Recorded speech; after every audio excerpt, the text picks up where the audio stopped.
Welcome to the Undisputed podcast. I'm your host, Jenny Taft. This podcast is the full show from today's episode of Undisputed from start to finish. They've got a busy slate, so skip Shannon. Let's get to it.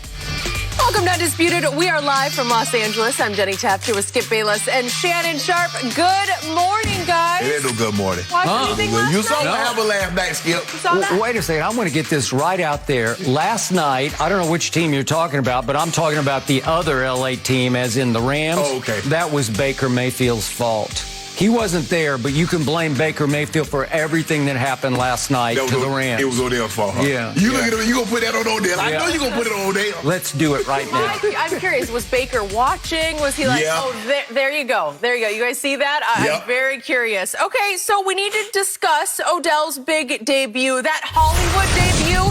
Well, it ended up being a box office dud last night. The wide receiver only had 18 yards on 2 catches, and the only other time he was targeted resulted in an interception on the Rams' opening drive. LA's offense never really clicked, and the 49ers took advantage, steamrolling to a 31-10 win. So, Shannon, what did you make of Odell's big debut that wasn't so big for the Rams? Well, Skip, what happened was I think they anticipated him playing a lot more than what he did, but because they fell behind, you got to go hurry up. It's kind of hard to be hurry up, Skip, with a guy that just got there, Thursday, Friday, and you're playing on Monday. So it's hard to kind of tell him you try to do hurry up when you're not, just shouting, oh, Odell, really come back. The thing is, Skip, there's a lot more to running routes than just knowing the route to run. Because the thing is, okay, now, if the guy's here, how am I going to run it like this? And they don't have a whole lot of chemistry. And that's the problem that I have with Matthew Stafford throwing the deep ball. Okay, if that's Aaron Rodgers with Devontae Adams, we've been working together 7-8 years, Skip. You want to put a ball up like that? I got no problem with it. But I'm not putting the ball up to a guy that just got there on Friday. Yeah. You don't know him well enough. You don't know his tendencies. He doesn't know your tendencies to put him in that situation. But what happened, Skip, they fell behind, and so now he doesn't understand the no huddle. He doesn't understand the 2-minute. So he's unplayable at that point in time. And so I think Sean McVay, this is not what he envisioned. Second week in a row, Matthew Stafford did what, Skip? On back-to-back possessions. Throw one interception, come back, throw another interception that leads to a pick 6. So now you're behind the 8 ball. It basically rendered their run game useless. 10 carries, 52 yards, but 41 pass attempts. But the biggest thing, a bigger concern for me, Skip, is the defense. Because they couldn't stop the run. They had no answer for Deebo Samuel. Deebo Samuel, Skip, is the best run after the catch wide receiver in football. They line him up in the backfield, they hand the ball off to a wide receiver, and he's getting 9-10 yards a carry. They couldn't pressure Jimmy G. Jimmy G was 15 of 19, 182, 2 touchdowns. So now you can't stop the run. You can't pressure the quarterback. You can't stop Jimmy. You can't stop Deebo. The Rams are built to play with a lead, Skip. You can't play the style of football defensively that they want to play. They want to play the run on the way to your quarterback. Well, the 49ers are too physical of a football team to try to play football like that because they came out today with a mentality that said, we're running the football today. And if you want to jump around blocks and try to get to our quarterback, have at it. But we're going to crease you. And you saw what they did, Skip. 44 rush attempts, 156 yards. And Jimmy G didn't have to do a whole lot of heavy lifting. You want the ball in Jimmy G's hand. Skip, I want Jimmy G to beat me. I'm not going to let them run the ball. I'm not going to let them get all exotic with that run game and beat me. But I was surprised with how, well, I'm not surprised because I didn't envision the game going like this. If you had told me, say, well, you know what, Shannon, they're going to fall behind early. Well, I say, well, Odell's not going to get a whole lot of playing time. They wanted to be in a situation where they have the lead or the game is close. So therefore, we can use Odell accordingly. But because the game got so far out of hand, Skip, they weren't able to use Odell. The best thing to happen is they got the bye week now. I know they don't like losing 2 games heading into the bye week, but this will give Odell, this will give Von Miller an opportunity to get caught up on the offense, get caught up on the defense, and I expect them. Skip, I wouldn't expect 150 yards and a touchdown or 2, but I expected more opportunities than what I saw him receive last night. I don't know. I'm not in the Hall of Fame, but silly me, I went into last night expecting Odell to be the savior because that's all I heard all week was he's going to be the savior. And yet, what did we see right out of the box from old Hollywood Sean, old Sean McVay, who's the ringmaster of the Rams. He's a showman. He's a grandstander. And what did he do on the very first offensive play of the game? A little speed out, Odell. He threw a little quick out to Odell, said, "Watch this. I got him." That was a shot at Cleveland. That was a shot at Baker Mayfield and Kevin Stefanski. Watch what we can do. I'm the genius here, and watch what I can do with Odell Beckham Jr.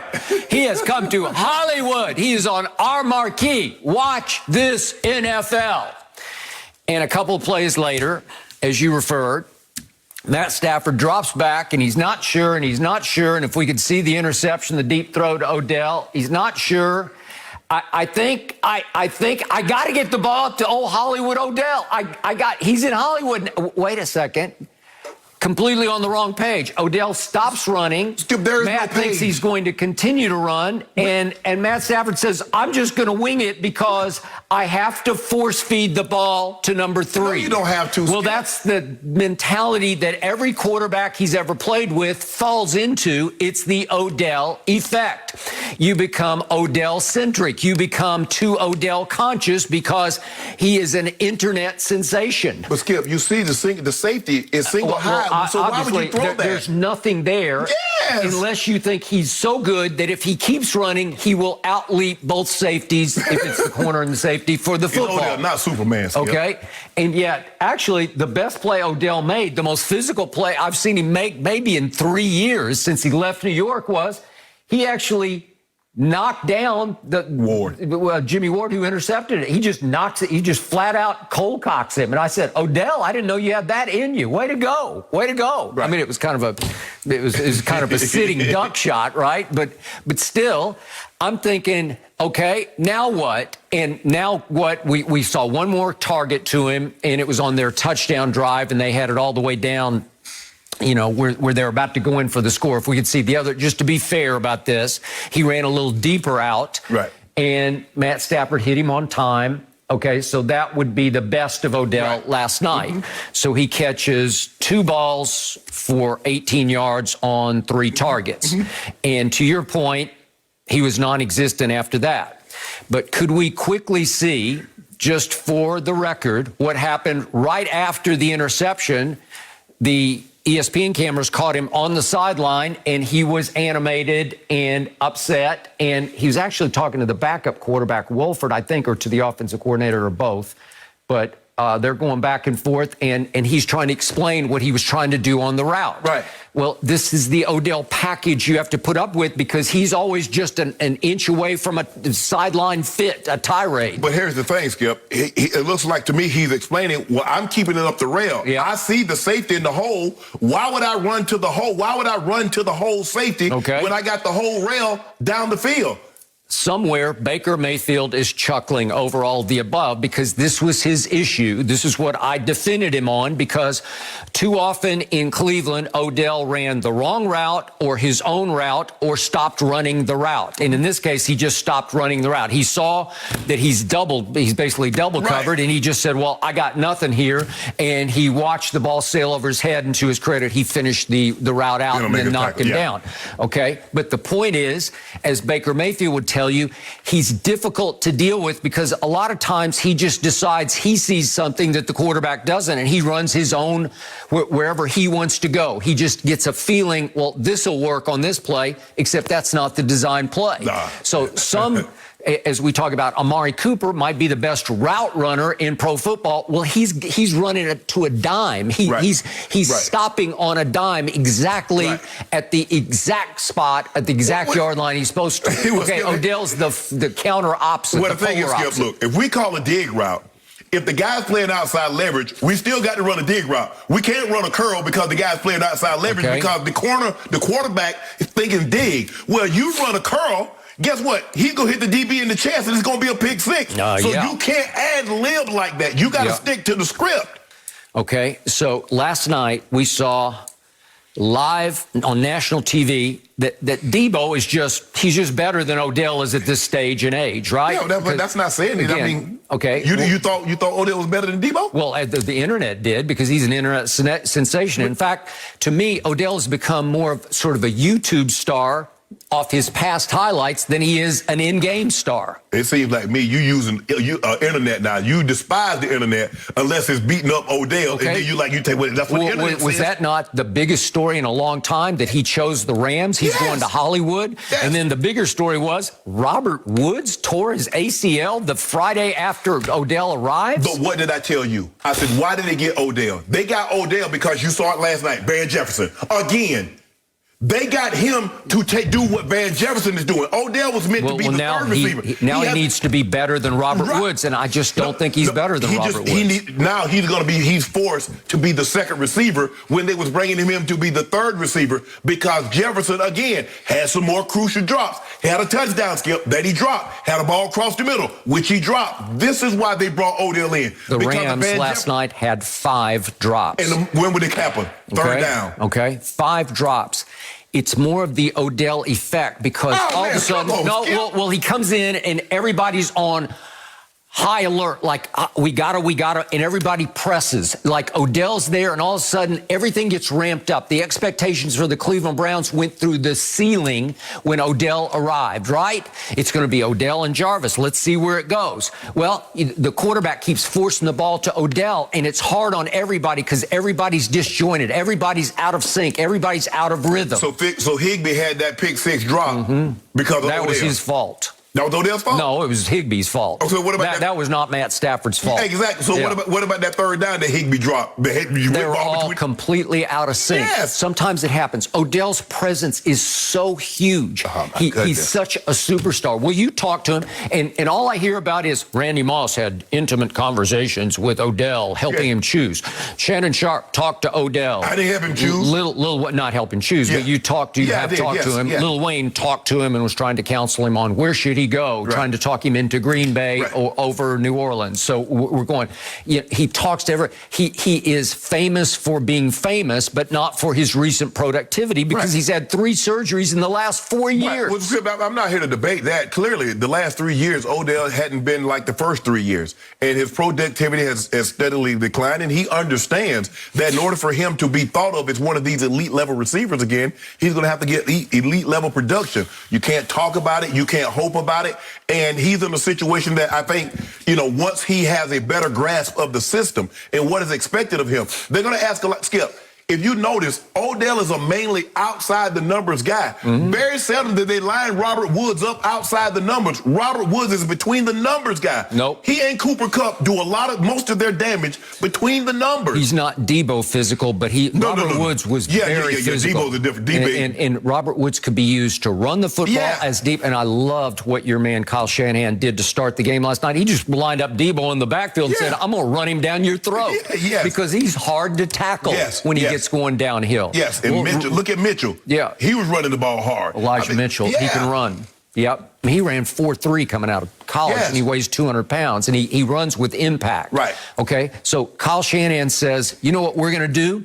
We're going to come out and we're going to bully you. Well, it's hard for me to fathom how that you're going to bully a defense that has the best defensive lineman you've ever seen, Aaron Donald, and one of the best pass rushers, if not the best you've ever seen, in Von Miller, now added. So you have those 2 guys in the Rams front, and Kyle Shannon says, I don't care. His goal was to rush it at least 40 times. And he said after the game, I had some misgivings about the goal because after I stated it to the team, I started thinking, it's hard to run the ball 40 times. And they ran it 44 times. I think the thing, Skip, what happened is that if you look at the Rams, they have pass rushers.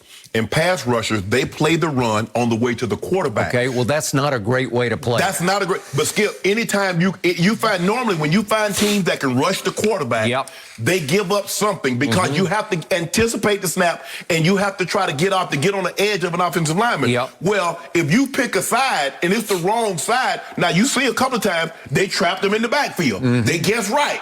But what happens when you guess wrong? That's a 15-yard crease. So it wasn't like they got run off the field because the 49ers only averaged 3.5 a pop. Because 156 is not that bad. Because my Cowboys just a week ago gave up 190 to the Denver Broncos at home. So 156 isn't like it's not a 200 death sentence in a game, right? But 44 carries is so many carries. Look at the time of possession last night. 39 minutes to only 21 minutes. But Skip, look at the plays. It's not like they ran. Normally when you have the ball this long, you running 80 plays. Look, they only ran, Skip, look how many plays they ran. They didn't run a whole bunch of plays. Nope. They only ran 64 plays, which is an average.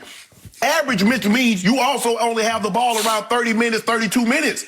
They had the ball almost 40 minutes and still only ran 10 more plays. But that first drive, 18 plays, whoop, touchdown. Then you get a pick six, 14-0. And then you come right back and get another 11-play drive. And you go 8 of 14 on third down, and you go 1 of 2 on fourth down, while they're going 3 of 10 on third and 0 of 2 on fourth down. And by the way, Hollywood Sean threw a little trick play at San Francisco. Could we please see that at the end of the half? Because this was the death knell. Right. This is the one that ended their night. This is 4th and 7, so it's a long way to go to get 7 yards down at the 17. You could have had a field goal. You could have felt a little better about what you were doing going into halftime, and instead you get 0 points, and that was the end of that night. But see, Skip, that's what happens when you're in those special teams meetings. Look how they play it. 47 takes the wing guy, 93 scrapes over the top, boom. Yep. So this brings us to the quarterback play. Jimmy G was really good last night because he was really efficient, because he was 15 of 19 for just 182, but it was every pass he completed was huge because it moved the chains. Because guess what, Skip? He just throwing the ball right. He's throwing the ball to Kelsey right there from me to you. The one Kittle. Kittle. And the Debo was a 5-yard route that he took it 40 yards. Yeah. The one throw to Debo that he broke loose, it was a good throw because it was fairly covered. But he had to throw it through. He had a couple of those that the linebacker was right there, and as soon as Debo showed, the ball was right there. And then Debo is doing what Debo does after the catch. Okay. That's how he got the name Debo. I got it. Did Jimmy G turn it over last night? No. 0 times. No. Did Matt Stafford? Yes, he did. Twice. Now I'm back to my Matt Stafford point to you. I just don't completely trust him. Obviously, he is an excellent, he's one of the best throwers of the football we've ever seen. He's up there in the Aaron Rodgers category. He's up there in the Dan Marino, John Elway category as far as spinning the football. He can't spin it. Okay. He can't do that. And he's got all kinds of arm talent, but he's never been here and done any of this before. He's 0-3 in the playoffs. In Detroit, 7 of his 9 seasons, he had Megatron. So it's not like he's never had somebody. But remember the stat that I gave you? Against teams that finish the year as a winning football team, he's 7-90. 7-90 in his career, so he doesn't have much, if any, experience beating good teams in big moments. He doesn't have a whole lot to show for all that talent that he possesses in that arm. That is correct. So 0-3 in the playoffs, and now a big Monday night game comes up. Well, heck, let's go back to the Tennessee game, which was a big Sunday night game. So you're on 2 big stages that you've never really been on before with that kind of buzz, that kind of attention, focus, expectation. All of a sudden, you start to come apart a little bit. And I'm not saying he played miserable, but he's made some huge mistakes. But the mistakes, but here's the thing, Skip. Yeah, he might play okay after the fact, but the damage is done. You can't turn it over. And this is back-to-back weeks. He throws an interception. The guy runs it to the 2-yard line, touchdown. He throws an interception. They run it all the way back for a pick 6. That's 14 points that you gave up in 2 weeks, and guess what you just did? You just gave up another 14 points in this situation.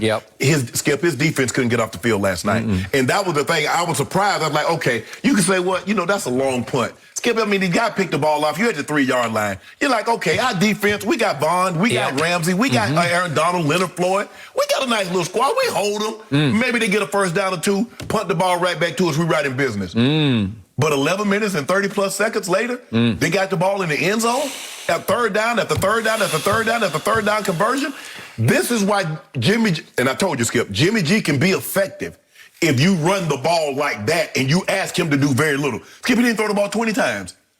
There's not going to be very many times that you win a ball game in the NFL when your quarterback only throws the ball 20 times. Unless you're 15 of 19 and you're running the football and controlling the clock. Well, if you get 44 rush attempts, sure. Okay, he showed you what he thought of Jimmy G last night. I got to keep him in his little box. Yes. And if he'll stay in his little box and make the throws that we need to make, which he did, he was really good last night. Yes. I don't care what you say. Yeah. You know, he didn't just game manage. He made some big third down throws. Right. So the point is, Matt Stafford's Hollywood. He's box office. I get that. Vaughn is box office. Aaron Donald and Jalen, they're box office. Can you win big with them as an NBA-style super team with Odell as the cherry on top? Does Odell have enough left after he's been so battered? He's suffered so many injuries. He's been through so much of an emotional roller coaster out of New York, into Cleveland, all of a sudden to the Rams. Can he save this team? I don't think so. I'm just not sure it's going to live up to its billing. It'll sell. It's must-see TV. Right. But is it for real? Is it a mirage? Is it more of a Hollywood facade than a super team? I'm going to say facade. Well, I just think the thing is that let's give them the bye week. Let's get Bond integrated. Then guess where they got to come back to? They got to go to Green Bay. Okay, so you better be ready. Yeah. Because obviously their defense is going to get healthier, as you keep pointing out. Yes. And as they get healthier, that's going to be a test at Lambeau. It's going to be colder, too. And it's going to be cold, and it just might be flurrying. Well, you know what? I might go on, what you call them? I might go to take my bye week. I might go spend it in New York, get my body acclimated to the cold weather. Maybe. Because it's going to be really cold in Green Bay. Man. But look, Skip, it's one game. With a 2 games in which the Rams have not played. Now, we've seen the Rams play their best. We've seen them play their worst. What's concerning, Skip, is that 2 of the 3 games, they got whitewashed. They got ramshackled. We saw them against Arizona. Arizona ran the ball down their throats. We see San Francisco. They ran the ball down their throats. Now, you putting out I don't want to sound like Coach Fangio, but you're putting out the blueprint of how to beat you. Yeah, although Tennessee didn't have their big horse, right? Right. They didn't run the foot. You know, they ran the ball well enough. But Arizona and 49ers, they did a job on you. And the game wasn't close, Skip. I mean, 31-10, it wasn't close. They bullied them. They did. Yep. They did. No mercy.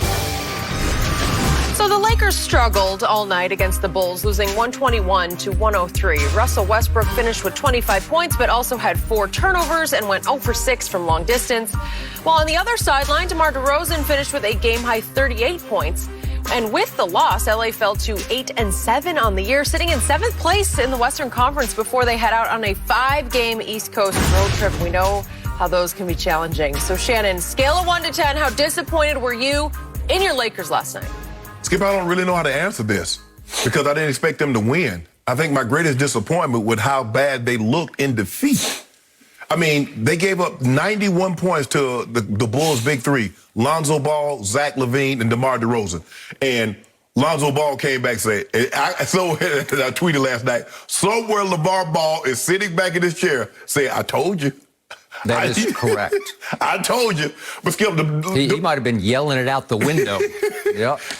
So if there was some disturbance going on in Chino, it was LeVar Ball. It was LeVar.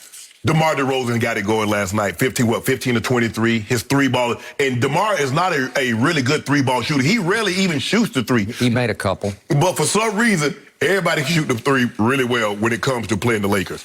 Skip, that's why I said it's hard for me to answer this question because I didn't have expectations. And I said, Skip, if they win this game, this will be their most impressive win. But I didn't expect them to win because when you look at it, Skip, they're a bad basketball team. Skip, I wish I can get around. I wish I can say, well, Skip, if we do this, right now they're just bad. And LeBron is going to be back, I think, at some point in time, maybe middle of the week, towards the end of the week. That can't come soon enough. But I don't know because they won't defend. They won't defend. They won't stop turning the ball over, and they won't defend. And you see, again, the third quarter, they're minus 89 in the third quarter, which is the worst in the NBA. We saw what happened, Friday night to Minnesota. They gave up 40 in the third, scored 12. Well, they scored 25 last night in the third, but they gave up 37. Yep. So that's their problem. Skip, we can say, you know what? Yeah, they missed some shots. The Bulls came out with a strategy that we hadn't seen. They doubled AD. Every time he touched the ball, they doubled down on him. And when he swung the ball, guys missed shots. Yep. But they're a bad basketball team. Let's just cut to the chase. They're a bad basketball team. They turn the ball over entirely too much, and they refuse to defend. And when you have those three, other than that, they're a pretty good team.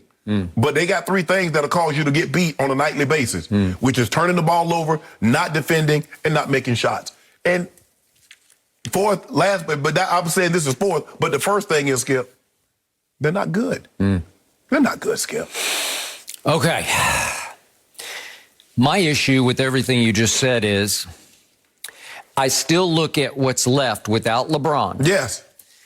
And I still look at the circumstance of last night. The Bulls had to play the Clippers the night before. I watched every dribble of the game. Trust me on this. It was a physical basketball battle. Went down to the wire. They pulled ahead at the end because Zach LaVine just took the game over, and they wound up winning that game by 10. And they had to turn right around, albeit not having to travel, but you're on the road in L.A., and you have to turn right around and play the Lakers, who got to play an early Sunday game at 12:30 Pacific time. So they had more of a day and a half off to get ready for this game. And I still look at what's out on the floor, and I don't know. To me, Anthony Davis is a top 10 player, maybe a top 5 player, right? He's right now 7th in PER. Is that fair to say? Yeah, he's playing well. Yeah. Russell Westbrook is going to be a cinch, slam dunk, first ballot Hall of Famer, correct? Carmelo Anthony is going to be in the Hall of Fame, I'm pretty sure. Dwight Howard's going to be in the Hall of Fame, I'm pretty sure, right? Yeah. I don't know, but what Rondo might make it into the Hall of Fame. So the point is, there's still a lot of firepower, and they've gotten back Taylor Horton-Tucker, who's been playing at an extremely high level and did again last night. He was really good last night, especially in the fourth quarter when the game was out of hand. And you look at Ellington, he's come back as a designated off-the-bench three-point shooter. Unfortunately, he went 1 for 6 last night. But they're getting whole, they're getting healthy, except for LeBron and Kendrick Nunn, right? And yet, the irony of all this is, their best defender so far has a pulled hamstring, and he's undrafted out of the University of Oklahoma as a rookie. And his name is Austin Reeves, and he couldn't go the last couple of games. And he's the only one who's been Caruso-like on defense, who's been making stuff happen, right? Yes. And your best defender from a year ago is now a Chicago Bull. And he didn't score last night, but he wreaked a lot of havoc. And that's the amazing thing, Skip. The guy played almost 35 minutes, had 0 points, and was plus 28. Alex Caruso. He had the second highest plus minus behind Zach LaVine, and he didn't score a point. But he threw in a couple of steals, and he had 5 assists and 6 rebounds. Okay, that's just what he does. Thank you. He just makes stuff happen all over the floor. He does. Okay, so now I look at Anthony Davis and the whole goal last night. The Bulls came out and said, we're just not going to let you beat us. We're going to double you every time. I think he got doubled the first 15 times he had the basketball. Yes. And he wasn't sure what to do with it. It's like he tries to force the action because you're all over him. You got to play aggressive. You got to impose your will on him. And he tried, and then he's dumping to the three-point shooters. And what do? From 3, they go 6 of 32. 6 of 32. That's a grand total of 18.8%. That's going to get you beat because you got outscored from the three-point line plus 27 by 27 points because the other team is making them like crazy because you're not getting hands up anywhere. They're getting wide open threes at will, although at the first of the game, Zach LaVine is just saying, I don't care who's up on me. I don't care where it is. I'm just going up and shooting this, and I'm going to make it. Yeah, I mean, Avery Bradley's just too small to guard like Zach LaVine. I mean, you can try all you want to. He's too small to guard DeMar DeRozan. Okay, and yet the crushing blow here is they did not have Vucevic, who's averaging 14 points, 11 rebounds, and 4 assists. Well, their big guy wasn't there. Your big guy was there. And what happens? Not a lot happened. And what was the sort of hit bottom moment of the game, which was fitting of the whole game? Anthony Davis was in the third quarter. The game is completely out of hand. He drives, he loses his shoe. He's sitting on the floor, just out of bounds on the baseline. Lost his shoe, and he says, well, give me just a second here. And the ref says, no, we're going to go. We're going to go without you. And they get to inbounds the ball, and he spits at the rep, not literally, but he said that's a bull jive. Yeah, right. I think he used the BS word. Yeah, that's a bull jive. And it was. Skip, you know they normally get the ball's out of bounds. You normally. This was insult to injury, right? This is where they just say, okay, that's enough. And he already had one tech. Right. You get your second, walk up the tunnel. Right. And he basically said, look here, y'all bad anyway. Go on and get your early shower, AD. Okay. So here's my biggest issue with this team. When LeBron comes back, he's still going to have to figure out how to win in spite of Russell Westbrook. So it is now time for our daily highlight here on Undisputed. No, don't do it, Skip. Don't do it. Don't you put together. Skip, we only had 4 last night. But he went 0 for 6 from 3, which was a killer. So could we see the Westbrook 6 threes, please, in a row? These are his 3-point misses. They're just daring him. Okay, you shoot that, Clank. Here, Russ, just go ahead. I'm not even going to get a hand up. Not a bad shot. Just didn't go in. 0 for 6. Oh, daring. Westbrook. And then Russ, well, go ahead. At least a hands up. A lot of iron there. A lot of irony. Here, Russ. Okay, Russ says, I got this. Oh, he was trying to bank it. I think so, too. Bank it, and he didn't been quite listening get to you. to the bank. Why don't he bank his 3-pointers? That's wide open. Caruso got a hand up. And nothing but iron. That's 0 for 6. And then just for fun, he only had 4 turnovers last night, which was actually one below his leading average. That was good. But the 4 were pretty abominable. So could we please see the 4? Here's the first one. This one just got me. Like, Russ, what Russ, stop it. Most people, you get yanked for that, right? Russ. Okay, Russ, come on. You got to be a little more careful with the ball than that. Come on, Russ. Here we go. Russ, he's fighting. He gets an offensive foul. Okay. All right, and one more for the night, just as a little nightcap. It's just completely out of control basketball. What are you doing? All those drive LeBron James, highest IQ in basketball, out of his mind. Where especially when he comes back on the floor and he has to experience it like up close and personal while he's in the game, he's like, what are you doing? But a part of that, Skip, is that I don't know why Frank Vogel insists on playing Rondo and Russ together. Skip, they are horrible shooters. Why would you put 2 horrible shooters on the court at the same time? Because he's hoping Rondo can slow things down and settle things up and run the point and let Russ play off the ball. Let Russ attack and drive off the wing. Skip, the thing that's in Russ. That's who he is. Just like you said, the thing about earlier, in the earlier segment, you talked about Matthew Stafford. Yep. When he was in Detroit, he would turn the ball over at the most, even though he's in a better situation, the turnovers are still in him. They're in him. Sean McVay had done a great job thus far of minimizing it. I agree. The turnovers are in him. And even when you minimized it to 4. It wasn't the 7. It wasn't the 10. But then when you look at 0 for 6 from 3, and not one of those shots was close, along with 4 turnovers. It's tough to overcome that. It's hard to overcome it. And yet, from the floor, he shot it okay last night because he was 8 of 19. At halftime, he was really good because he already had, 19 points? I believe he scored 6 in the second half. But when you're 0 for 6 from 3, they're wasted trips and they're psychological daggers for the Lakers because they're like, oh, God, here we go again. But I can't have AD. Horton Tucker has 19 shots. That's double what AD had. Yep. Melo had 1 more shot than AD. Russ had double the shots that AD had. We can't have that. You cannot have that. I don't care if he double. I don't care if he triple. AD needs more than 9 shots. AD needs to be, every game need to be somewhere between 15 and 20. That's at the bare minimum. If he gets 25, I'm cool with that too. Yep. So I believe that Russell Westbrook is actually feeling pretty good about his new home, back home in L.A. as the Lakers point guard because he's now averaging 19, 9, and 8. So he's creeping up there toward averaging a triple-double, right? And guess what we're averaging? In that 19, 9, and 8, we're averaging a loss a game. He's averaging 19, 9, and 8, and we're averaging a loss. And it's 19, 9, and 8. You are 8 and 7. Yep.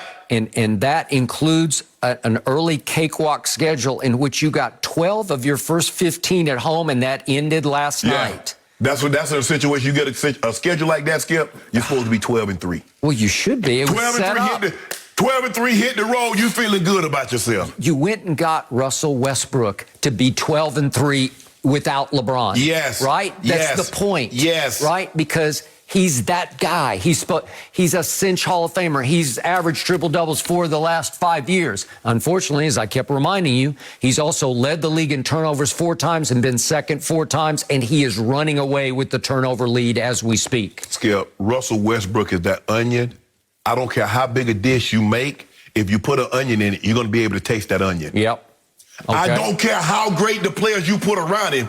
He's that guy. He's going to have an imprint that you're going to be able to taste, you're going to be able to smell because he's so dominant in what he does. I cannot eat onions. They do not agree with me, as my mother used to say. And they, as Ernestine always says, they repeat the rest of the day. They just keep coming up in your mouth, right? I hate that. Okay. Stop, and I won't. Okay. Please don't order. If we go on a date, please don't order onions on anything. And if they're in something that I don't know that it's in there, I'll know pretty quickly. Yes. This has got onions. But Skip, onions or garlic, either one. Thank you. Thank you very much. Skip, I get it. Sometimes you got to cook with it because it gives it flavor. Yeah. But when you bring it to me, can you make sure they're not on there? I got to get the flavor, but I can't taste them. I can't taste them in my mouth. So you keep tasting Russell Westbrook the rest of the night because he's just in there. He in there, Skip. Onions are in the soup somewhere, right? It is. I don't care how big a dish. You can put a small amount of onion in there, Skip, but you're going to taste it. Okay, and remember, he is now shooting 29% from 3. That ranks 143rd of 160 players. 143rd. It's abysmal, and it's devastating to the Lakers. But, Skip, I've always heard say, shooter shoot. He's not a shooter. He's a scorer. But he shoots. Shoot. Kevin Durant, if it was, shoot it, KD. Steph Curry, shoot it. Steph, Dame Lillard, shoot it, shoot it, shoot it. Russ is still considered statistically a high-volume three-point shooter. Yes! He took 6 last night and didn't scratch. But he's also considered an inefficient shooter. Yep. Those other guys, KD is an efficient. Steph, for the amount of the distance that he shoots the ball for as many threes, he's an efficient shooter. Considering that he's taking 10, 11 threes a night on an average distance of about 25 feet. You're actually lucky to be 8-7 because the guy who made you 8 was Carmelo Anthony at home making those shots that he made. And then what happened last night? It's going to happen. He went 0-4 from 3. Well, you know what, Skip? I would feel a little bit better with those 2 games. We're 8-7. We should be 10-5. We should be 10-5. We should have lost to OKC, Skip. We had a 26 and a 19-point lead. I just couldn't believe it. At the end of the game, 2:53 left. You were down 28 points to the Chicago Bulls playing without Vucevic back-to-back. Skip. 28? And people look at the final score, they're like, it wasn't that close. 18 points doesn't do this score justice. You're down 28. Something's wrong. Skip, we bad. Skip, we bad. There ain't nothing wrong. We bad. Hurry back, Lagon. There you go. He gonna make it all right, Skip. Is he? He gonna make it all right. Ooh, he gonna make it all right, Skip. I don't think even he can make this all right. Well, we might have to make a deal. Struggling, and with my the devil. coworkers do not like onions. We're gonna move on, guys. In what could be a Super Bowl preview, Patrick Mahomes and the Chiefs will host Dak Prescott and the Cowboys on Sunday. Both quarterbacks helped their offense score over 40 points in their recent wins, but according to Fox Bet Sportsbook, Shannon's guy, my homeboy, is a 2.5-point favorite over Skip's guy, Dak. Your 2 faves facing off. Shannon, is this spread too high, too low, or just right for you? It's too high. I know everybody's looking at the way they played Sunday night, Skip, but they won Sunday night or what seems to be a declining Raiders team. They beat Jordan Love by 6 points.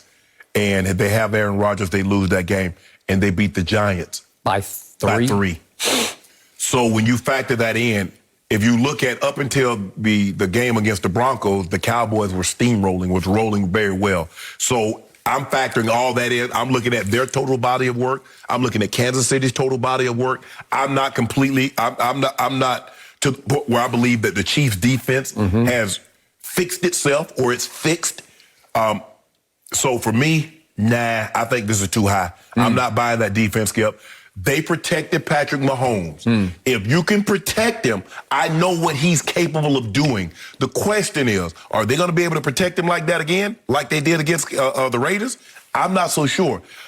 I'm looking at the body of work, and as many flaws as I think the Cowboys have defensively, their body of work and who they played has been more impressive than their body of work, given who's Kansas City's played. So I'm surprised that Vegas looked at Kansas City and was like, y'all 2.5. But normally, what do you get for home field? 3. You normally get 3. So they're saying you're only 2.5. So theoretically, they're basically saying the Cowboys going to probably win this game. And I'm not going to be surprised if it doesn't come down even more. It might be a 1.5-point game before it's all said and done. Hell, it might even be pick'em. In some sports books, it dropped yesterday to 1.5. Yeah, so I'm not surprised. Okay, you're saying that Dallas should be favored in this game. Yes. Yet you're leaning, it sounds like, toward Chiefs. I might take Kansas City only because they're home, but the way the Cowboys can run the football. Well, they better keep it away from Kansas City's offense, because it felt like Patrick sort of refound the rhythm. Right.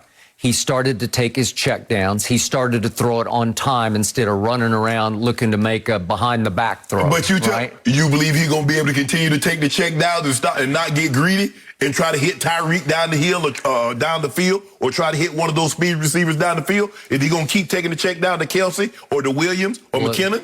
On the dagger touchdown drive, he got real greedy and just flung it up in the air to the running back. And he just leaped over Jonathan Abram and just grabbed it. Yes. And it was like the catch of the week in the NFL by a running back. Yeah, running backs don't make those type of catches down the field. And that was highly interceptable. Yes.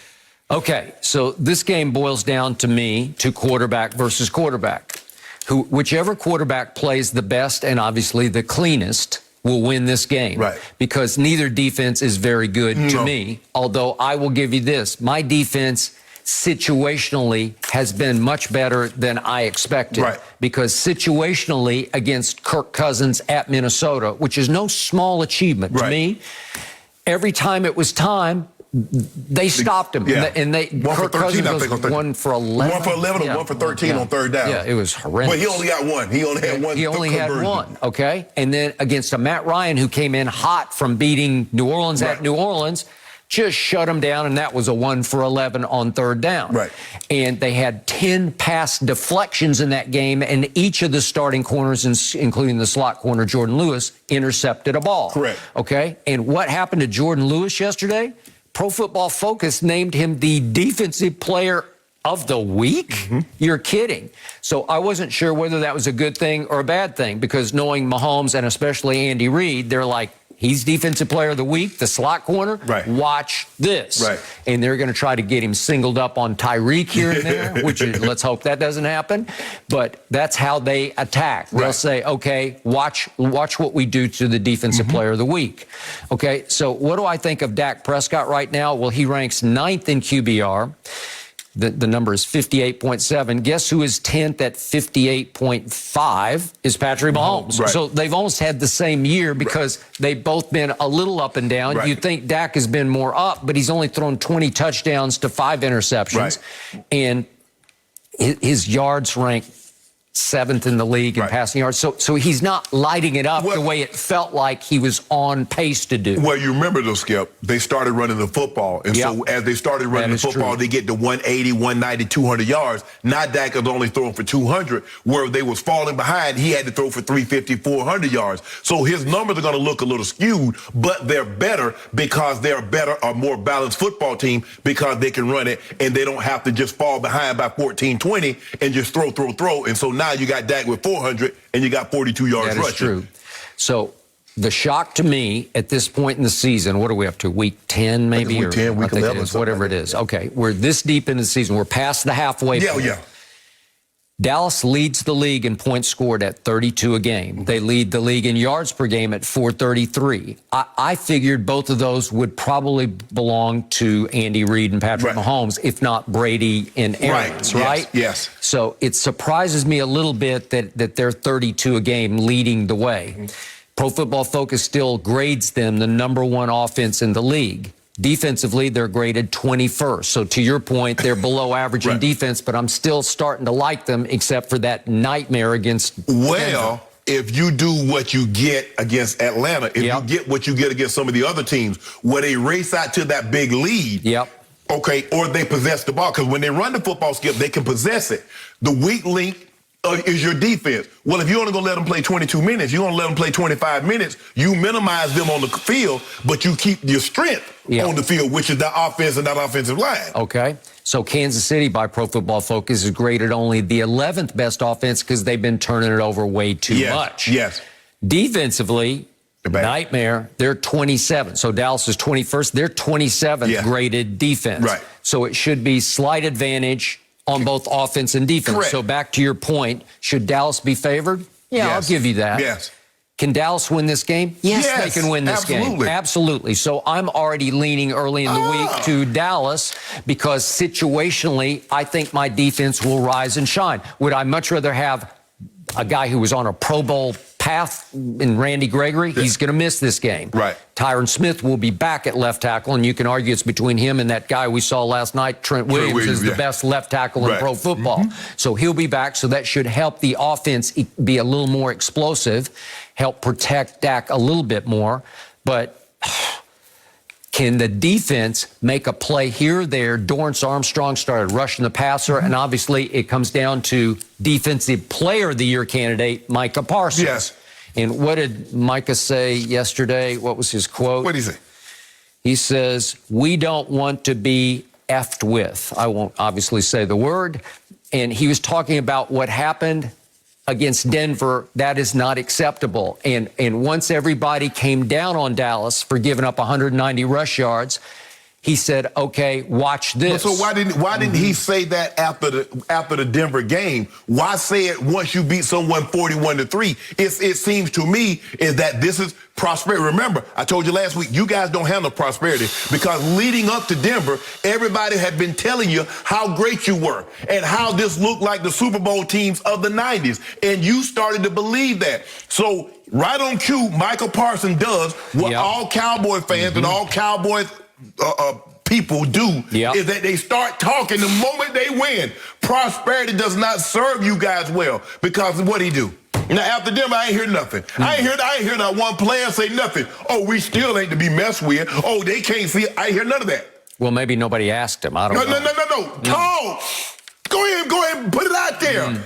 You can't just put it out there when you win, Skip. Okay, usually I would agree with you, but if there's one man wearing metallic blue who can back this quote up, it's Micah Parsons. So he didn't play against Denver, huh? Oh, he played. Oh, okay. Remember, he actually had a pretty good game. Did he have 2.5 sacks in that game? So what was he doing with it? So he was sacking the quarterback, so when they was handing the ball off, where was he?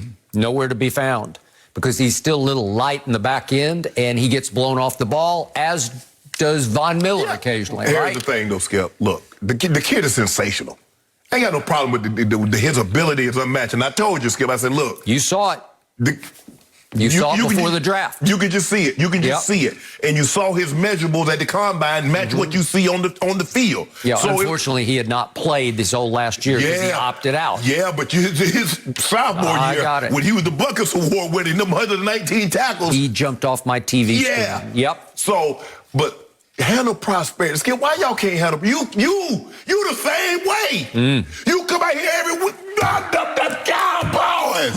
You can't handle prosperity. Shannon Sharpe. See, there you go. We are not to be effed with. There you go. We are not to be messed with. There you go. Skip, you got to be able to handle prosperity. Yep. Okay, so now we get thrown right back into the fire in Kansas City. It's a hard place to play, as you know better than anybody. It's arguably the loudest crowd in the National Football League. I know Seattle vies for that, but I think Arrowhead's the worst. And Arrowhead is hard, as Jordan Love and others have found out. Man, Jordan Love ain't no Dak. Yeah. Dak is what, 6 years in the league? 2016 was his first year, so this is 6 years for him. Dak has been there. He's been to Washington. He's been to New York. He's been to all the places when it's going crazy in division rivalry. He's played some big games. Remember his rookie year, he's up at Lambeau Field. And he went up there and they were going crazy in the rain, and he did a number. So the noise is not going to impact him. The question is, if the Kansas City Chiefs can protect Patrick Mahomes, I believe this is going to be a shootout of epic proportion because I don't believe either defense can stop the opposing team's offense. So in the end, I'm going to take my $75 million this year quarterback to play like he's worth $75 million. I say he will slightly outplay Patrick Mahomes. Can we switch offensive lines?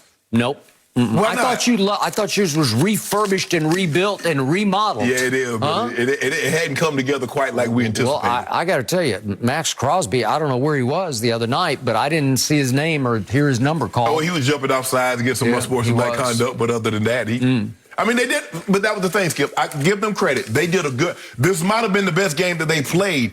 Obviously, Washington, but Washington hadn't rushed the quarterback like we thought they were going to do this year anyway. But if they can protect Mahomes, I believe if they protect Mahomes, this could have all the ability to be a 38, 35, 41, 38 type ball game. I would agree. If my team is what I think my team is, what I've said it was since before the year started, my team has to win this game. Again, the Atlanta was just do or die because now you got to get back up on the horse and ride it, and now, they did. If Kansas City wins this game, the AFC is going to be put on notice because they go to a bye and then they get Broncos and they get Raiders again. So you talk about a team that could possibly be on a 6-game winning streak when a lot of people start ready to put dirt on them. So this is a very important game for them heading into their bye week. You want to go into the bye feeling good, like, okay, we got something here. And all the coaches sit around like, okay, this is what we need to do. We can make a run here. So Shannon Sharpe says Dallas should be favored, but he's picking Kansas City. Hold on, Skip. We got Wednesday, Thursday, Friday. I mean, I think I can get me a couple of cases out of here. Yeah, maybe you'll come to your senses by Friday. I can get a couple of cases out of here. Well, that would be an upset. Because I already got 3 cases off you. That's because I'd already won 3 off you for 41-16 at Cincinnati. Yeah. And then you ought to pay me double for that one. 45-7? No. Well, you should have paid me double for 41-16 at Bengals. And then Baker also is hip now. No mercy. Bruce Arians didn't sugarcoat Tom Brady's lackluster performance during Tampa's loss to Washington on Sunday. And after the game, the Bucs head coach said the 44-year-old's 2 picks had nothing to do with receivers. Arians often criticized Brady after losses last season, and it seemed to work as, of course, they made a Super Bowl run. But, Shannon, was this criticism inbounds or out of bounds in your eyes? Skip, this is par for the course. This is, I believe this is Bruce Arians' way of getting his team's attention. Bobby Mitchell used to tell the story how Paul Brown would get on him for something Jim Brown did. He's like, I wasn't even in the game. Why are you yelling at me? That's the opposite. Yeah, exactly. But see, the thing is, Skip, is that if I get on Tom, I'll get everybody else's attention. Skip, we've seen him do it. He did it both games against New Orleans. Remember last year, both games against New Orleans. He did it against Chicago. He did it against the Rams. So this is par for the course. And so basically, if he gets on Tom, it's going to get everybody else's attention. Remember how Coach Belichick did. Coach Belichick felt that if he corrected Tom Brady in front of everybody else, Skip, everybody else in the corner shaking. That's Tom Brady. Yep. I know in New England, you and I debate whether or not to go, but ain't no question in New England they think he's the GOAT. So if Coach Belichick is yelling at Tom, Brady, what the hell are you doing here? He called him Brady. And Coach B called him Brady. Brady, what the hell are you doing? I can get somebody from high school to do that. Run it back. So what do you think the rest of the guys are doing? I sure hope he missed my play. So I believe this is what BA is doing. Skip, look, we've never seen this. I played 14 years. I've been around for a coach to call out a player. Not just a quarterback, Skip. Quarterbacks was always taboo. But I can't imagine. Can you imagine Sean McVay calling out Aaron Donald? I can't either. But for a quarterback, publicly calling him out. Yeah, you might call him in. You know what? It's bad enough to even call him out in front of the team, but we're talking about to the media. Yes. Okay. Yes. So I believe this is BA. BA is like, you know what? It worked last year. I called him out a couple of times. It got their attention. We went on a roll. Let's see if we'll work it again. I think now, Skip, they probably got to, hey, Tom, this is what I want. Hey, Tom, this is what I need to do. I'm going to call you out. Because the only thing I can think of is that first interception, he was like, why the hell you throwing to him anyway? He's just out there because we don't have enough people to put out on the field. Throw the ball to Chris Godwin, throw it to Mike Evans, or throw the ball out of bounds. But don't throw it to him. That would be Jalen Darden, who's a rookie 4th-round pick out of North Texas. That's the only thing I can think of because he said that was Brady's fault. Brady hit the guy in the chest and he threw it up in the air. As I told you yesterday, if we could see that first interception, it's a fumble. He catches it and runs with it, and it gets knocked up in the air. And to Arians' credit, he backtracked a little bit yesterday on that one. Right. Because he thought it was a fumble, too. Because I'm like, how is that an interception? Right. He hits him right in the hands. He turns to run and gets stripped. That's an interception? That's Tom's fault? I don't think so. Did he make a football? I thought he made a football. Right. Whatever. It didn't matter on the turnover because there's going to be a turnover one way or the other. Well, I think, Skip, I'm not so sure. I think if it had hit the dirt, they'd have said incomplete. If it hit the dirt, but he caught it in the air. Right, so that's why they gave it an interception. I got it. Okay. My first point to you is that Bruce Arians is not Bill Belichick. But don't you tell him that, though. Okay, that is true. I find this so offensive that it gets to be repulsive to me because even though he got away with it last year, 4 or 5 different times got away with it, and I was appalled by it then, Brady carried Arians to a Super Bowl in his first go-round in Tampa Bay for a franchise once known as the Succaneers, a team that Bruce had coached to 7-9 the year before with obviously Jameis at the controls. Right. Jameis was high turnover. It's no risk it, no biscuit, because that's what happens in that offense. Right. So Tom comes in there on the fly, pandemic, no preseason, and it took them all the way to their bye week to start to figure it out. And I was told that Tom just basically took it all over in the bye week and said, no, sorry, Bruce. We are going to run some screen passes, and we are going to use some motion so I can actually identify whether it's man or zone. I know you don't like it, but I got to have it. Right. And I'm going to audible more down the stretch, and you know and I know what happened. A Super Bowl happened.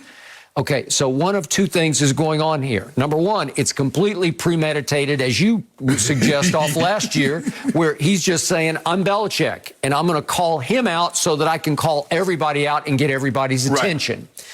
That could be. He could have had a private conversation once again with Brady. Hey, just hang with it. You know, just be cool with it. It'll be okay. Ride this one out with me. Ride this one out. Or number two, he is just that arrogant, and I'm leaning toward number two. I hope you're right, but listen, just because he did coach Peyton, and he did coach Roethlisberger, and he did coach Carson Palmer, and he did coach Andrew Luck. We get that. Right. But does that qualify him to publicly ridicule the GOAT who helped him win? He didn't help him. He just won a Super Bowl. And plus the thing is, Skip, is that what you got to understand, with the exception of Carson Palmer, he got all these guys in their infancy. He got paid early in his career. He got Ben Roethlisberger. Ben was like a rookie and second-year guy. So you getting guys. That ain't that guy in year 20. Year 21. Now in year 22. We get that because there are certain things that as a coach, you can get away with a guy that's first or second year. Even if he's, but you remember when Jim Moore Sr., Peyton Manning played bad against the 49ers. They're like, playoffs? What happened the following season? What happened that offseason? He wasn't the coach anymore. Exactly. Out. Exactly. I got it, because that's how the game is played. Yeah, you don't do that to those guys. Hey, nobody really even knew who Bruce Arians was until last Super Bowl. And all of a sudden, he's a star coach. Even though he did coach all those star quarterbacks, he's now a star. He is a made man. He won a Super Bowl. He should drop to his knees every night and thank the Lord above for Thomas Edward Patrick Brady Jr. because that's the only reason they won a Super Bowl last year. Skip, it's almost like Tom Brady got lost, and now you're doing that for direction. You're like, you Tom Brady. You afraid you want to play for my team because you didn't do no recruiting. Okay. He called you. That is a fact. And he seems to like him and sort of suffer him, and he knows he's a little wacky, and he just kind of rolls with the punches. He does, Skip, because Tom can be Tom. Tom has influence on the practice schedule. He has input as far as the roster and things of that nature. Things that Tom Brady never got in New England. So anytime you can go and you can still have success and the guy allows you to be you and allow you to have some input, obviously you're going to view him differently. Now, Skip, it's not like he doesn't have respect for Coach Belichick because I believe he has the utmost respect.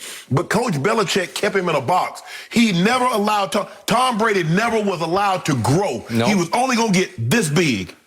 So now he goes to Tampa, and guess what we start to see? A whole different side.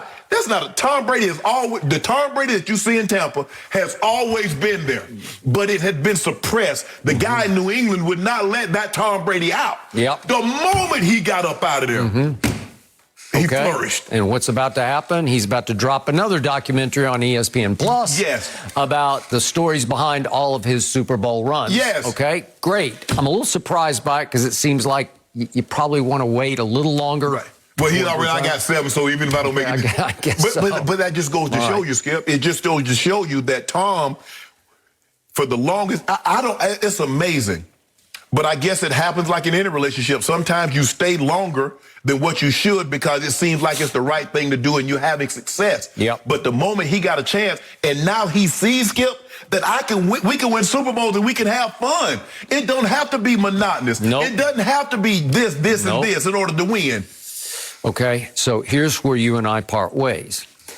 I thought Tom Brady turned back into Tom Brady in the second half at Washington. So he should be off limits for any kind of post-game criticism because in the second half, I want to remind everybody, he only had the ball for 10 of the 30 minutes. Right. So Washington, Taylor Heineke, has the ball for 20 minutes to his 10 in the second half. Think about that. And in the mere 10 minutes, he goes 12 of 14 for 116, 2 touchdowns, no interceptions. And thanks to a 10-minute, it was almost an 11-minute drive. 10:26. 10:26 down the stretch of the game to the 30-second mark. Thanks to that, they lost because Brady didn't get the ball back. Right. Well, because of that, you have to pay him a little respect in the postgame. At least you could mention, I thought Tom finally got it in gear. He had a shaky first half. Right. The first interception wasn't his fault. The second one was definitely his fault because I have no idea where it came. And if you want to blast him for that, I'm with you 100% because it was a bad idea coupled with an inaccurate throw. So I don't even know what he was thinking on the second one. Let me ask you a question. If Tom Brady is still in New England, how many of these documentaries you think are getting released? Zero.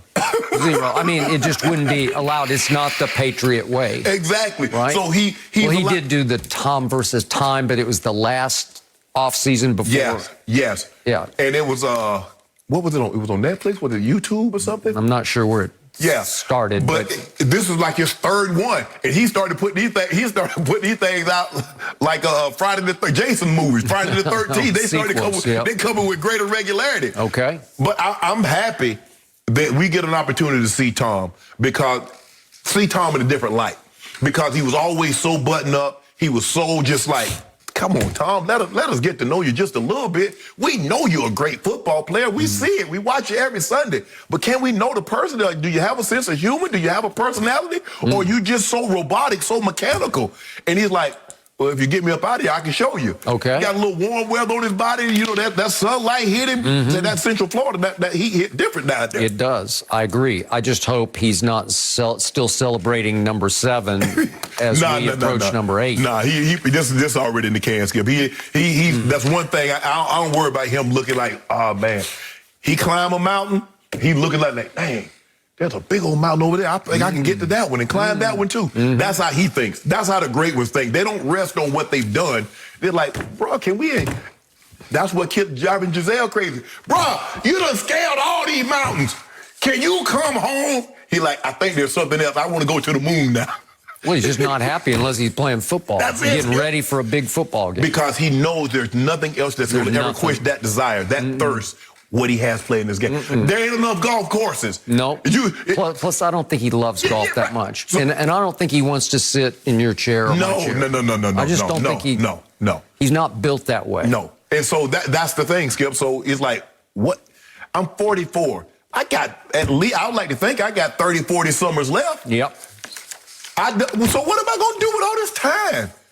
The 10 hours that I would normally devote to football, guess what that time is? Okay. Tom, don't you have somewhere to go? No, you told me to retire, so I'm here with you. As long as he can stay above injury. Yeah. It's as simple as that. And so far, so good. I'm knocking on wood for him because they are protecting him at a pretty high level. They are. But I think, Skip, this might have been planned here. I think OBA called him up. I hope you're right because if not... I am so insulted by what he's saying about the GOAT. Man, Skip, you know good well. Like I said, the only one of that first interception, the only thing I can think of is like, why the hell you throw him the ball? You know good and well. We're not supposed. We got him out there, but we're not supposed to throw him the ball. Actual Tom. Remember, Godwin wasn't even going to play. He was like 50-50. He has a foot injury. Right. So that's one former Pro Bowler. And then Mike Evans is not a deep speed guy, and he got him free finally for a touchdown. But, B.A., you got to understand, if you put a receiver on the field, Tom Brady going to throw him the ball if he's open. I think Brady in the preseason liked him a lot. Yeah, because the guy can run. Yeah. Well, he can run. He can run. No mercy. Odell Beckham Jr.'s Hollywood debut ended up being a box office dud last night. The wide receiver only had 18 yards on 2 catches, and the only other time he was targeted resulted in an interception on the Rams' opening drive. LA's offense never really clicked, and the 49ers took advantage, steamrolling to a 31-10 win. So, Shannon, how much impact will Odell have going forward? I think he's going to have an impact. But, Skip, I believe they signed Odell as a luxury and ended up becoming a necessity when Robert Woods went down on Friday. Again, Van Jefferson last night, they had 6 drops. He had 2 more. We saw Sunday night, he had several drops. And I thought that was the beginning of the signs to show, you know what? I don't know if we can really count on this young player in playoff time and crunch time, because every possession is valuable come playoff time. Momentum, a drop here on a 3rd down, and you put a team right back on an offense right back on the field when you was trying to get back in the ball game, and all of a sudden a 3-point or a 7-point game could easily be 10 or 14. And so they was like, you know what? Let's get Odell. Odell can be our 3rd receiver. Cooper Kupp, Robert Woods, Odell, we feel, bring Jefferson in, sprinkle Jefferson in, but we feel Odell can give us more bang than Van Jefferson. Well, when Robert Woods goes down now, Skip, that means either Van Jefferson goes to 2 or Odell's going to be forced to go to 2. Yep. I think all things being equal, I think they feel more comfortable with Odell being the 2nd receiver as opposed to Van Jefferson because he's so young. So I just think once he get up to speed with the offense, he and Matthew Stafford, and it's going to take some work. It's not like Skip, I've always felt it was easy for a defensive player because, hey, son, go get the quarterback. That's all you got to do. Go get the quarterback. Or if you're a corner, we're playing this coverage, hey, just play that coverage. But as an offense, Skip, you know it's timing, it's rhythm. It's a lot more difficult for an offensive player to come in middle of the season and contribute and be a major contributor than it is a defensive player. But I believe Odell is going to have, look, Cooper Kupp's going to still be your number 1. He's going to get on average somewhere between 10 and 13 targets a game. That might even increase. But Odell will be a contributing factor in this offense this year, and he'll be a reason why, if they have success, he's going to be a major reason why offensively they have success. Okay. I hear everything you just said. You're in the Hall of Fame for catching football. Yes. So you have a pretty good idea what of you speak. Yes. I have nothing personal against Odell. I actually like him. I think his heart's in the right place. I'm never quite sure about his head. But I'm just saying what I'm not seeing because I'm not sure how much there is left there in Odell.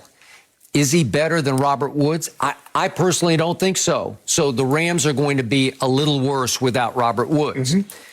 I bet a lot of Odell idolaters think he's better than Cooper Kupp. I just don't think he is. Listen, Cooper Kupp is pretty great. Man, he's gonna threaten Michael Thomas' record, Calvin Johnson's record. He dude's over 1,100 yards already, Skip. You want to talk about a route runner? You want to talk about quickness in a confined space? Yes.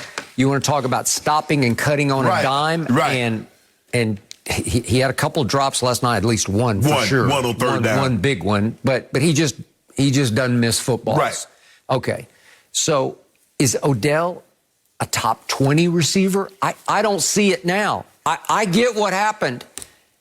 He exploded onto the scene in 2014. That's a long time ago, but he exploded. He led the National Football League in receiving yards per game at 104.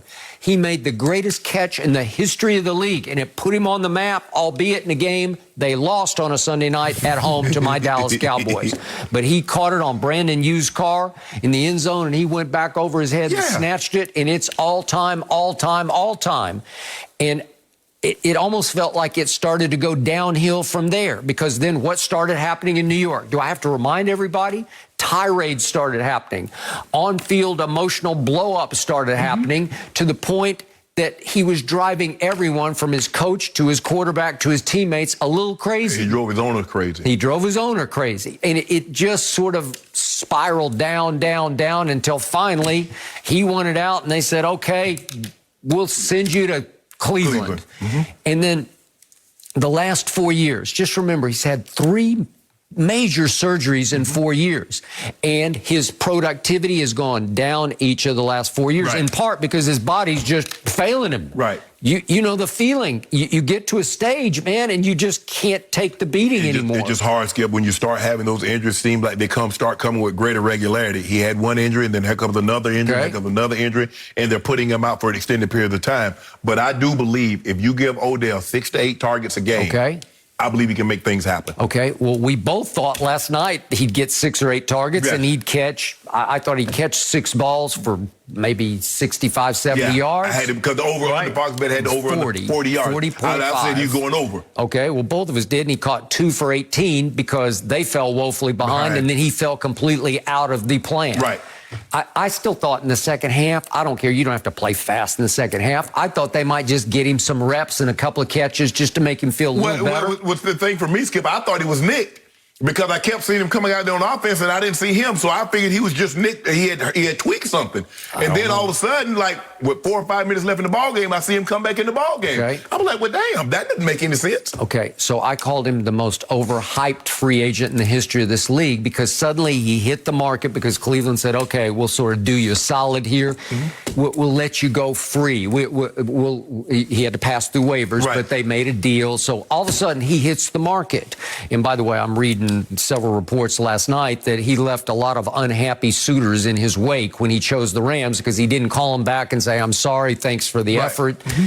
That's just Odell. That's his life. That's the way it goes. Well, that should have been his agent's responsibility. I hear you. But sometimes it's up to the player to be a stand-up guy. But whatever. Okay, so water under the bridge. We go on, and all of a sudden, hooray for Hollywood.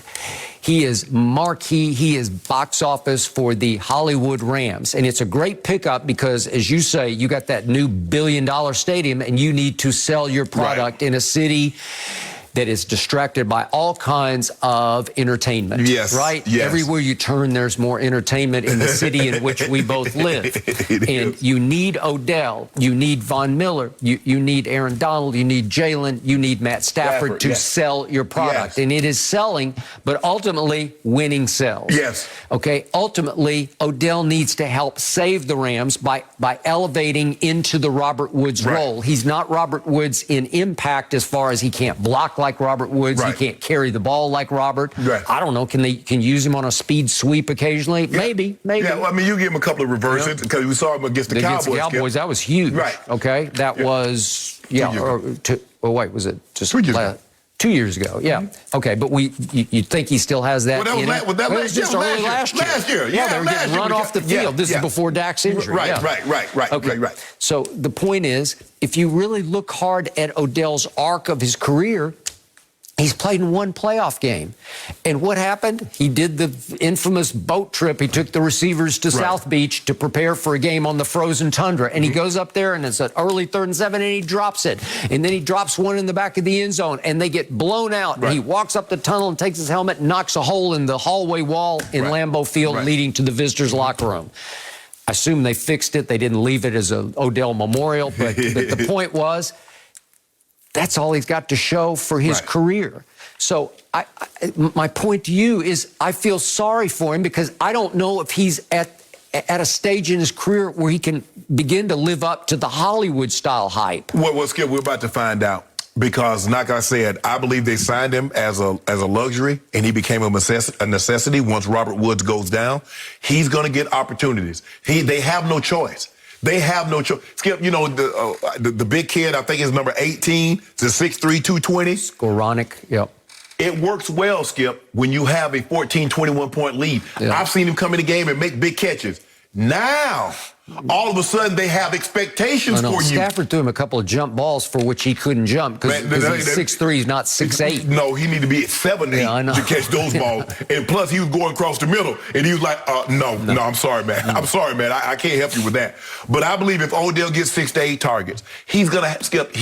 In order for the Rams to make the playoffs, challenge for this division, Odell is, I'm not saying he needs to be the Odell the first 3 years, but he's going to need to be the Odell that was better than the last 3 years. Okay. Well, right now, he's got a ringmaster of a play caller. Yes. He's got a grandstander. He's got a Hollywood Sean who's going to say, watch this. And what happened, let's see it one more time. The first offensive play of the game, what did they do? They ran a little smoke route. Let's get into it right quick. Vintage. Let's get into it right quick. Sean McVay. Nice Watch wheel. this, NFL. I got a new secret weapon, not so secret weapon. I'm going to do this because Cleveland couldn't figure that out, but I got it, right? And then what happens 3 plays later? Matt Stafford is Odell-centric. He's Odell-conscious. I gotta light it up. I gotta go Hollywood. And what does Matt Stafford do on this play? It's getting smoky out there. Yeah. I don't know if that was fog or power. I don't know. Maybe it was the fog that got him because he couldn't see the 2 DBs back there. And he just says, I got to throw it up for Odell because that happens. It happened to Baker Mayfield. I just got to wing it in his direction because he's Odell. The fog wasn't that heavy. Now, you remember, I think it was 88 between the Bears and the Eagles when the fog hit. That was at Soldier Field. And you couldn't see a thing. I don't know. It got foggy at Candlestick, but this is Santa Clara, which is down the 101. So it wasn't that foggy. No. Matthew Stafford could see. Yeah. He was double covered. The whole safety never vacated. This is what kept happening to Baker. I got to throw it. I just got to throw it in his direction. Well, okay. So good luck with the chemistry here because he's such a presence because he's a star. He's a celebrity. He's more of a celebrity than a football star to me. Guess what? We're going to get on the same page. Yep. Work at it. It's a bye week. We're at the bye week. We're not going anywhere. You got 2 weeks to do this. Because guess what? You can't really go anywhere because you don't want to run the risk of getting COVID, so putting yourself in harm's way. So you're going to be stationary. Yep. This is your opportunity now. Okay. Go in there, sit in the film room. Okay, tell me what you're thinking on this route, Odell. How would you like to run this comeback? How do you like to run this dig? How do you like to run this over route? Those are things that he needs to hear. This is what Sean McVay is calling a play. This is what's going through Matthew Stafford's head. This is how I would like for you to stem it like this. Do this, do that. Those are the things that you need to hear because he's been running routes one way with Baker, and now he comes in to a new system and a new quarterback, so they might want him to do something entirely different as far as stemming and how he runs his route, which is what he needs to hear and what he needs to see. Since some people, Skip, you can tell them things. I'm a visual learner. You need to show it to me. I need to see it. I mean, they can say, well, Shannon, you do it. I'm like, do you have anybody? Did anybody run this? Well, they pull up Brent Jones or they'll pull up some guy. I said, okay, I got you. That's how I'm a visual, Skip. I hear you, but I need to let me see it. And if I see it, I can master it. Okay. And so Odell might need to see Robert Woods and see some of the things that they've done in this offense so he can get like, okay, I got it now. I got it. Okay. Does he still have that burst that he had in 2014? I still believe he got twitch. Does he? Yeah, I believe he still got twitch. Is he a top 20 receiver? Can you go that far?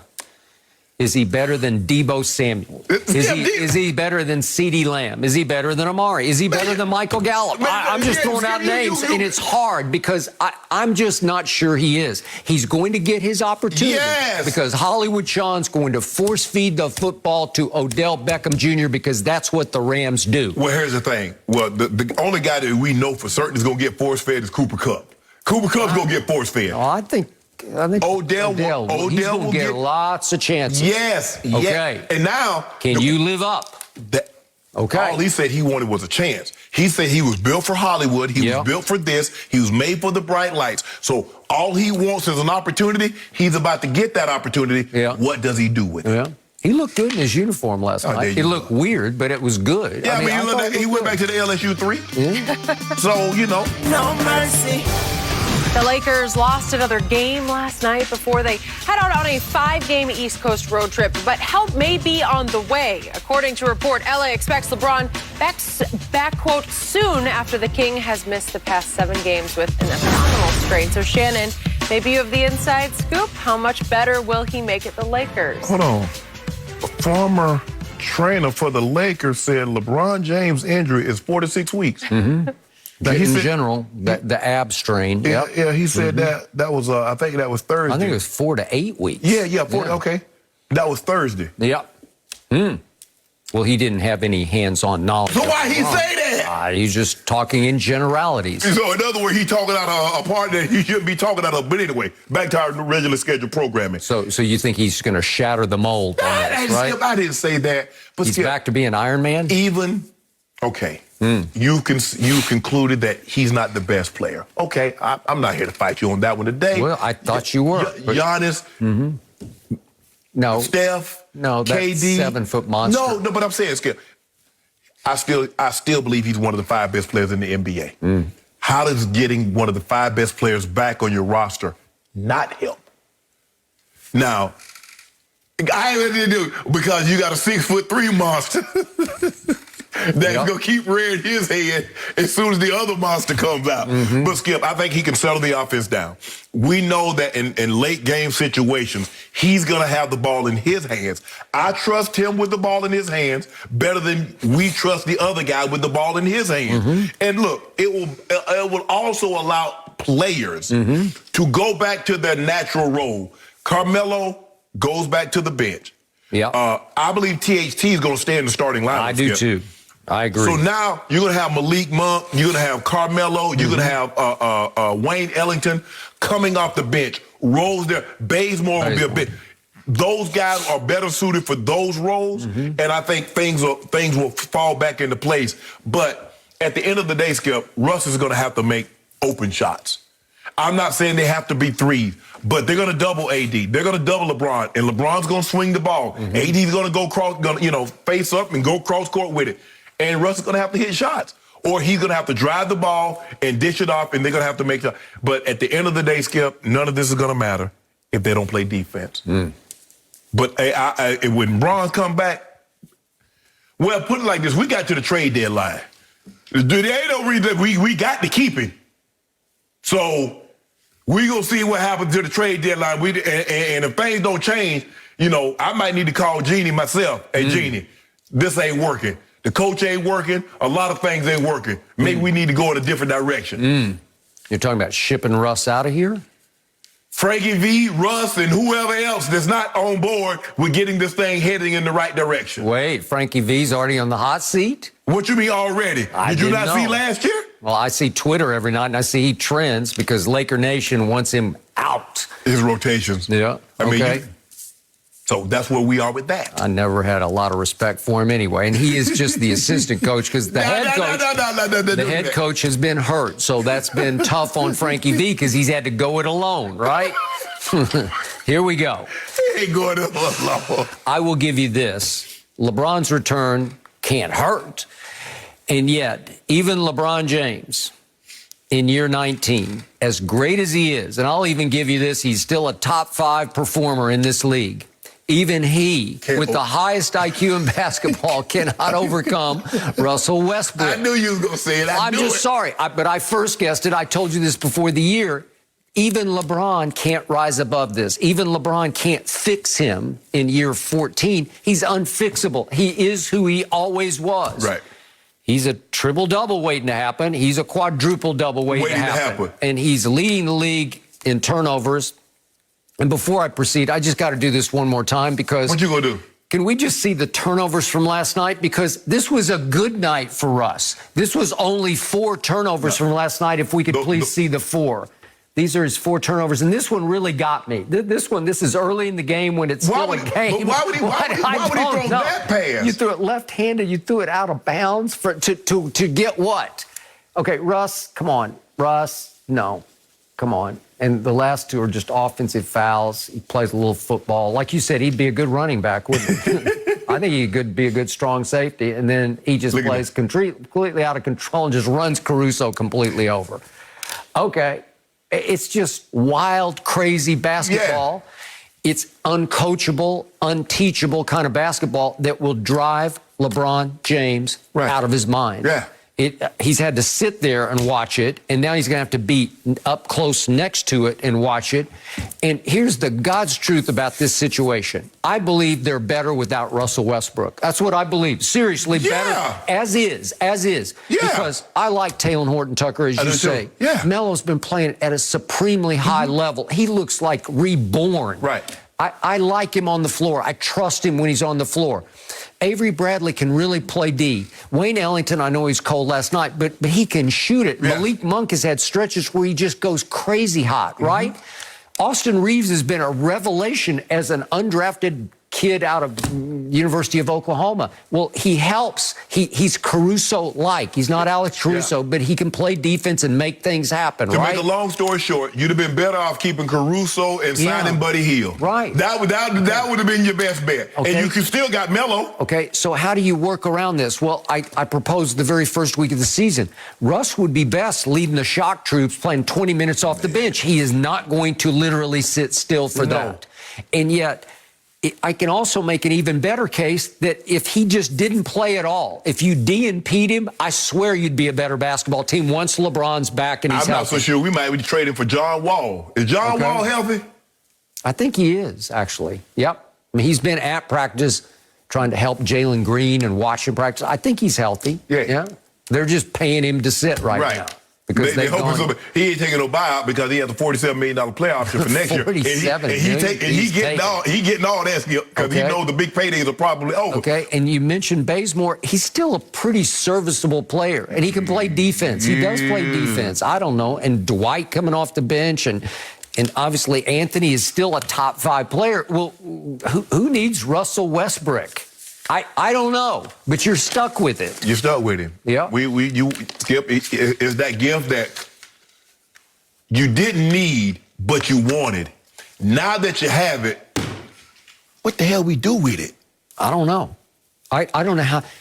Does LeBron go back to running the point where he is born to play point guard? Sure he does. Okay, do you want Russ as your 2? He's shooting 29% from 3. They're daring him to shoot. No. I want him as my 7th. Okay. Which is the 7th guy off the bench. the number 2 guy off the bench.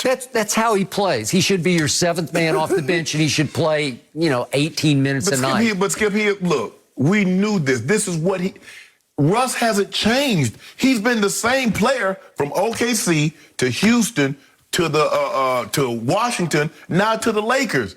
Okay, the triple-doubles are good, they're fine. But the turnovers, you not win. A guy that's averaging 5 turnovers a game, high 5 turnovers, 5.5 turnovers a game. You're not winning a championship if he has to have the ball in his hand. You're not. You're not. That's why Kevin Durant said, I can't do this anymore after 10. He's going into his 10th year. He had 9 years of this, not all with Russ, but he just seen enough, and he said, I can't do it anymore. Okay, ridicule me. I'm going to join forces with those guys because I want to go win a ring. Yeah. But I'm just trying to figure. I'm trying to rack my brain. Who was a guy that was a historically great player that was a high turnover guy, and you won a championship with? Skip, you can go back and look at all the point guards. They didn't turn the ball over like this. This is ridiculous. And he got 10 assists, bro. He had 8 turnovers. 10 assists and 8 turnovers is not good. I mean, 19, 9, and 8. That sounds pretty reasonable until you get to the 5. Yeah, exactly. 5? He's running away with the NBA turnover lead over James Harden. Yes. And when you couple it with they're just daring him to shoot threes because he's 29%, which is, it ranks 143rd of 160 three-point shooters. It's high volume, very low efficiency. Yes, but Skip, that's what he is. He's a ball-dominant, inefficient shooter. That's what he is. And he's turnover-prone. I mean, how does one guy have so many flaws and become a great player? That just goes to show you how off the chart his talent is. He's inefficient. He's turnover-prone. Yep. And he's a terrible shooter. He's a terrible shooter. And he turned himself into an MVP. How? I don't know. I've asked you that. Because he's averaged something we thought we'd never see. Oscar did it once. Once, yes. Once? Once. And he's done it 4 out of 5 years? Right. Slam dunk first ballot Hall of Famer, right? Yes. Because he's an explosive athletic scorer. We get that. Yes. But he's the worst jump shooter I've ever seen for a superstar. Okay. You get no jump shooter, period. You Shooter, set shot. what he is. Yeah. But actually, it just goes to show you just how talented this young man is, Skip. In order to have this many flaws and to turn himself into a Hall of Famer, an MVP, a perennial all-star, all-NBA player, do you understand how off the charts his talent is to be this flawed and to be this great? Yep.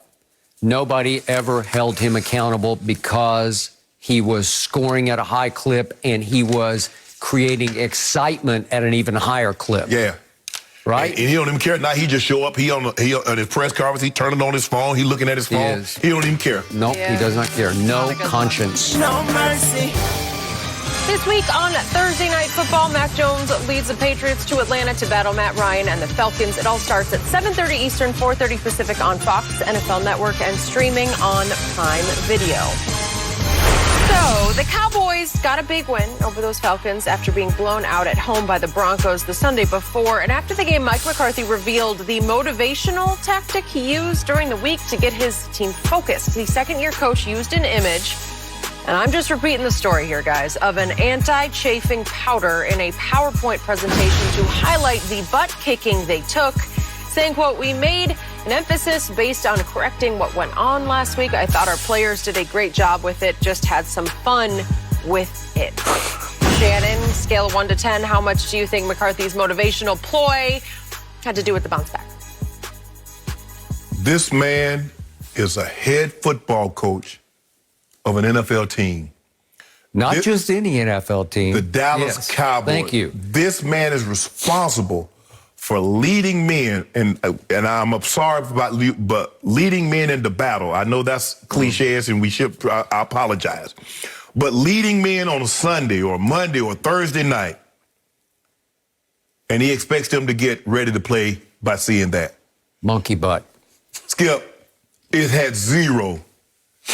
Less than what? I would like to go negative. Can I go to -5 on this? Okay. Thank you. Okay. We're going to go negative to had to do with them winning this game. Because, Skip, this is what I've come to. After hearing him speak last year and even getting a more in-depth, because Hard Knocks, they were presented in Hard Knocks. He's not an extemporaneous speaker. He's not a great orator. He's not a motivator.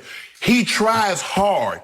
But it goes to show you just how great Aaron Rodgers is. Because Aaron Rodgers, Aaron Rodgers, head coach for 13 years. And you talk about they're going to win in spite of him. Aaron Rodgers won in spite of him. Can you imagine? You have convinced me of that. I give that point to you. Keep going. Can you imagine if I'm a guy having played 14 years, I can just imagine being sitting in a room and we get ready to play the Chiefs or the Raiders or the Steelers. And this is what this guy put up there. Monkey butt. I'm going to be looking at Ray. I'm going to be looking at John. I'm looking at TD. I'm going to be looking at... Wouldn't you be doing this? Wouldn't you be putting your hand over your... Wouldn't you be trying not to laugh out loud? You know what? As soon as we break meat, all right, break. I was like, I got to go to the bathroom. I would be like, man, Sharpe, what's going on? Come on, Skip. This is ridiculous. This man is an NFL head coach of the Dallas Cowboys, and he thinks that motivated his team in order to get a win? He's trying to be something he's not, Skip. Everybody can't. Mike Tomlin has the gift. When you hear him speak, his inflection. I get it. You hear the cadence in which he speaks. I've told you, if I could play for anybody in your sport, I would play for Mike Tomlin because it's real and it gets raw and it works. That's it, Skip. But this ain't it. Speaking of raw, so let me try to explain a little better what he was trying to do as his motivational ploy after they got blown off their home field by your Denver Broncos. He nicknamed the week using the acronym RAW, as in Red Ass Week, because they all had red asses, as in we got our butts kicked. Okay.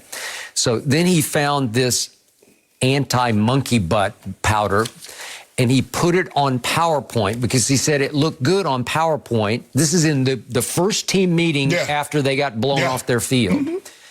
And he said, if you've ever seen a can of monkey butt, you get it. It's expressive in the cure. I'm not even sure what that means, but he's trying to explain this. Even worse, than using this as a motivational ploy. He's volunteering it to the media to promote the fact that he's gloating. He's beating his chest because I found a ploy, RAW, and anti-monkey butt powder that worked. Because, again, to reiterate with the monkey butt powder, it's real. I mean, it's a true product. And the mascot for the week was the red rear monkey from the anti-friction powder designed to counter soreness, itching, and redness associated with chafing. This is from USA Today. All you gotta do is get to acting. Okay, it's like that. Yeah. Okay. What get out of there? A gold bond. Okay, fast acting tenactin. Okay.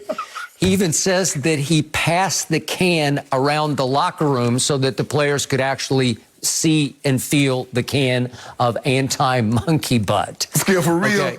You're making this up. That man ain't passed that can around. And he also said that I highly recommend it if anybody has ever used it. He believes in this product, monkey butt. Okay. And he concludes, I thought our players did a great job with it, just had some fun with it. It's just another way to focus. These are grown-ass men. Yeah. They're professional football players. And this is all a product of your failings on Hard Knocks because you came across as so foolish in your lame, weak attempts to motivate your football team before preseason games. What was it? The high schooler or Joe? What was this kid? Which one? Harry High School. Harry High School, yeah. Well, this was Harry High School. And it embarrassed me as a lifelong Dallas Cowboy fan, and I believe it embarrassed the football team. And again, I think it had -5 impact on the bounce-back win, which was crucial over Atlanta. And in the end, here's the quote from Mike McCarthy. This is the money quote. You probably don't think I have much personality, but I do have a little bit. This is all about what happened from Hard Knocks, all the criticism that he took for his lack of motivational skills. You don't. You don't. He does you can't not. try to have, either you have it or you don't. Yep. Skip, the thing is, the reason why they bounced back, they played a bad football team in the Atlanta Falcons. And it was coming off an embarrassing week in which they lost to the Denver Broncos. But in a situation like this, and I get it, because I don't want to get to the point, Skip, that I'm having to use gimmicks. Now, there's going to be a time, Skip, that Mike would put a video up and it would show highlights of our clips and you see fire and brimstones and things like that. But, Skip, it wasn't week 8. It wasn't week 9. And you shouldn't have to use these kind of motivational tools to get grown men that some are making $75 million, some are making $15 million, ready to go play. And that's not your expertise. That maybe X's and O's is it. Some guys, Skip, they're not X's and O's, but they're great with words. They're great with motivation. They can get people to play outside of themselves, and that's what a coach do. A coach can get you to go a place that you probably couldn't get to on your own. Agreed. I promise you, showing somebody a monkey butt presentation, it ain't gonna get them to go anywhere where they didn't want to go.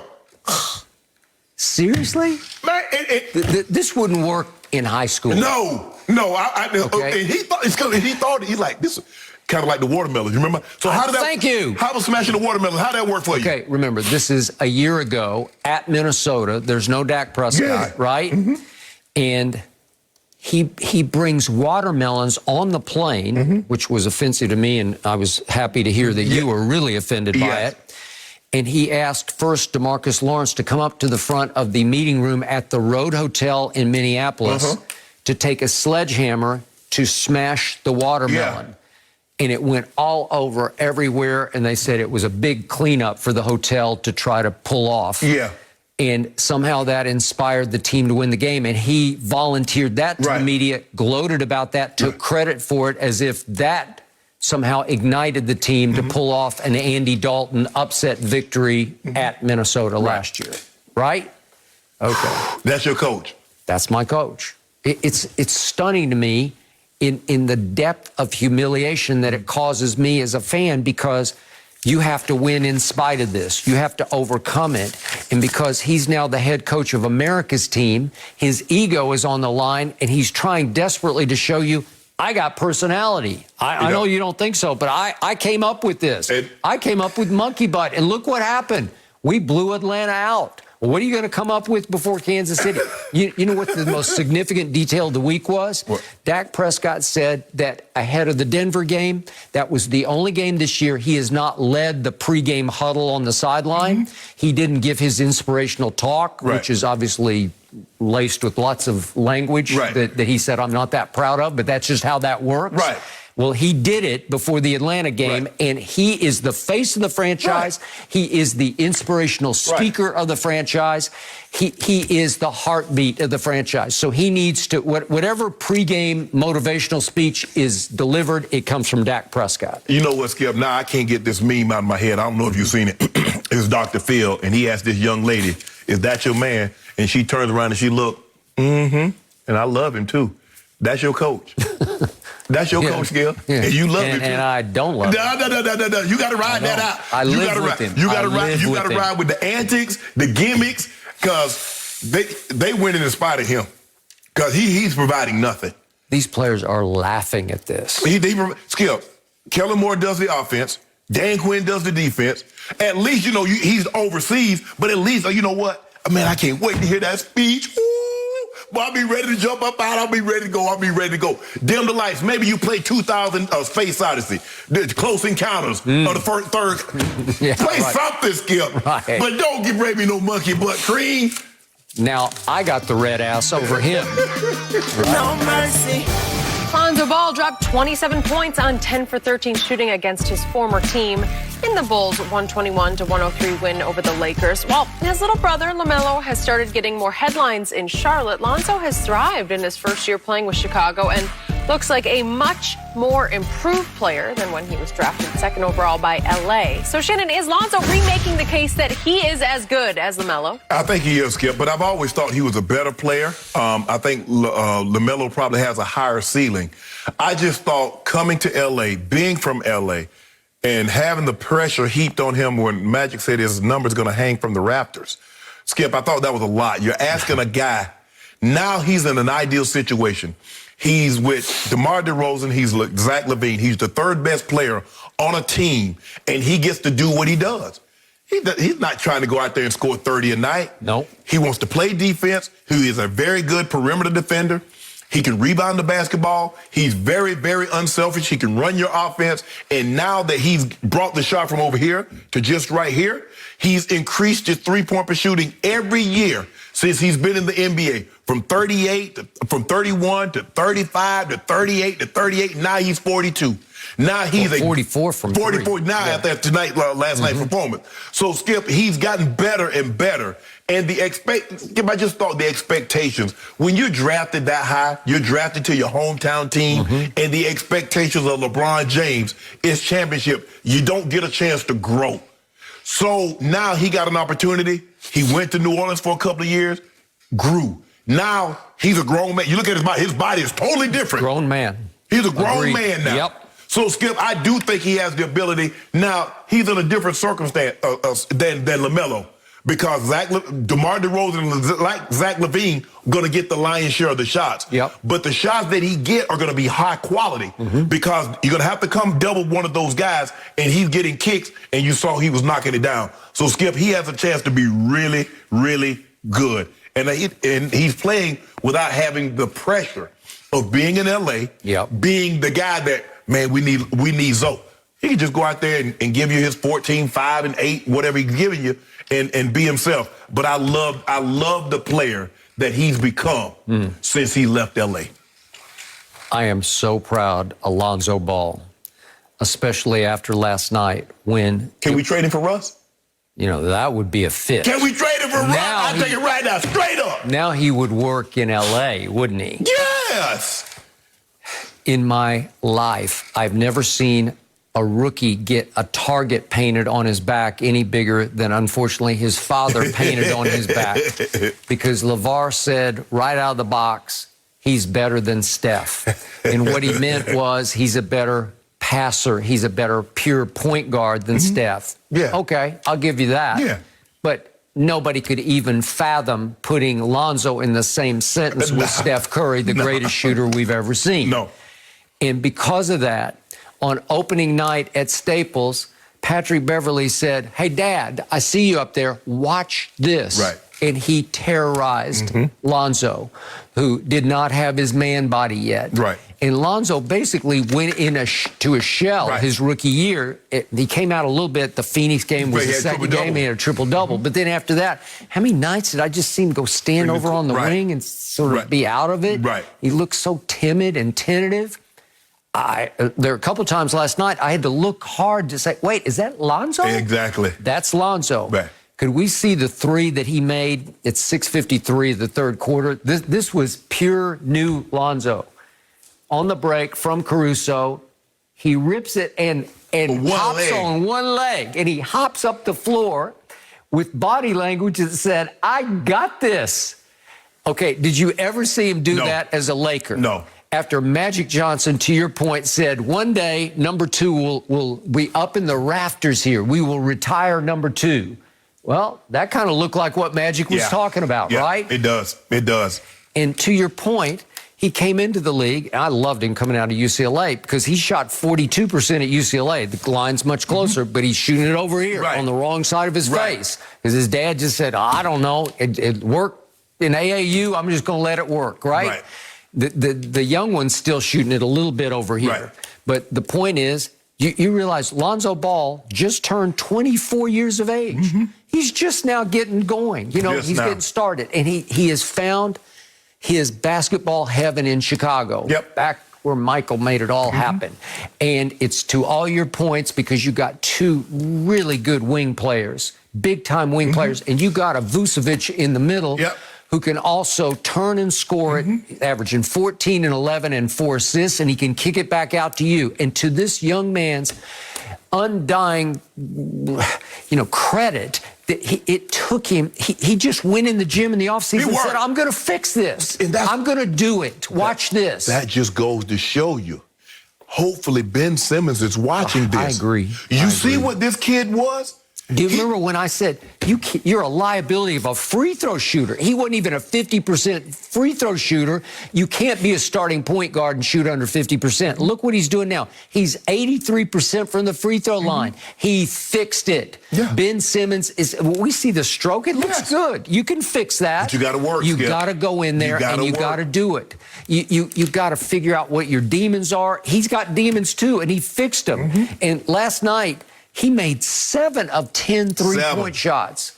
Wow. Could we just quickly run through them, the 7 shots? This is big time. This is a whole new Lonzo. Pull up on him. Yeah, he pulled that up. That wasn't a catch and shoot.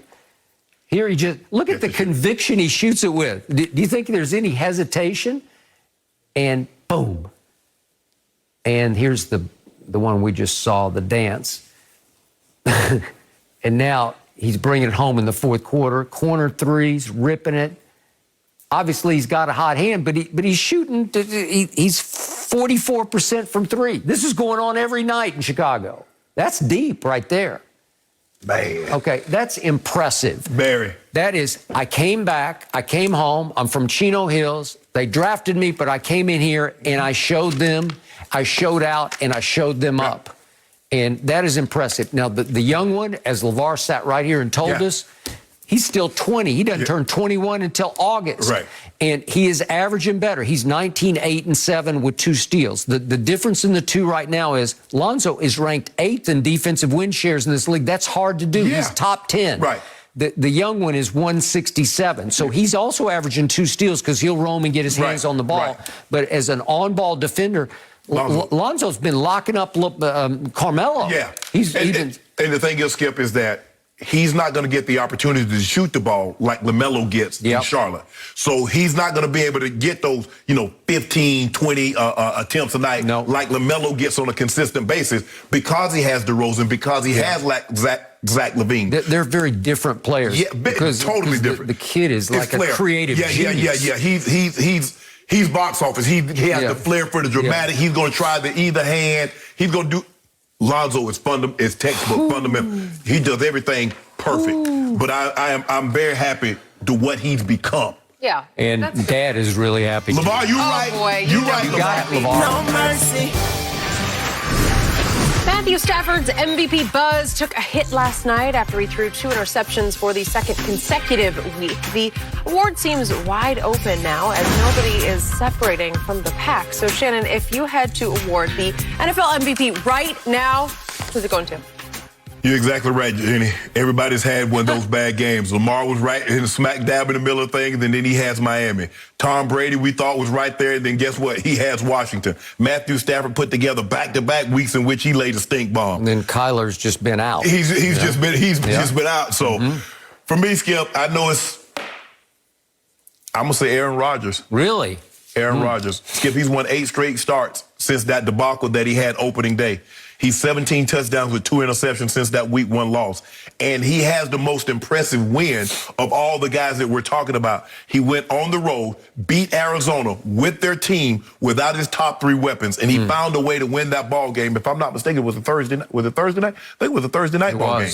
So for me, look, it's close. I would say Rodgers, Brady, and Josh Allen.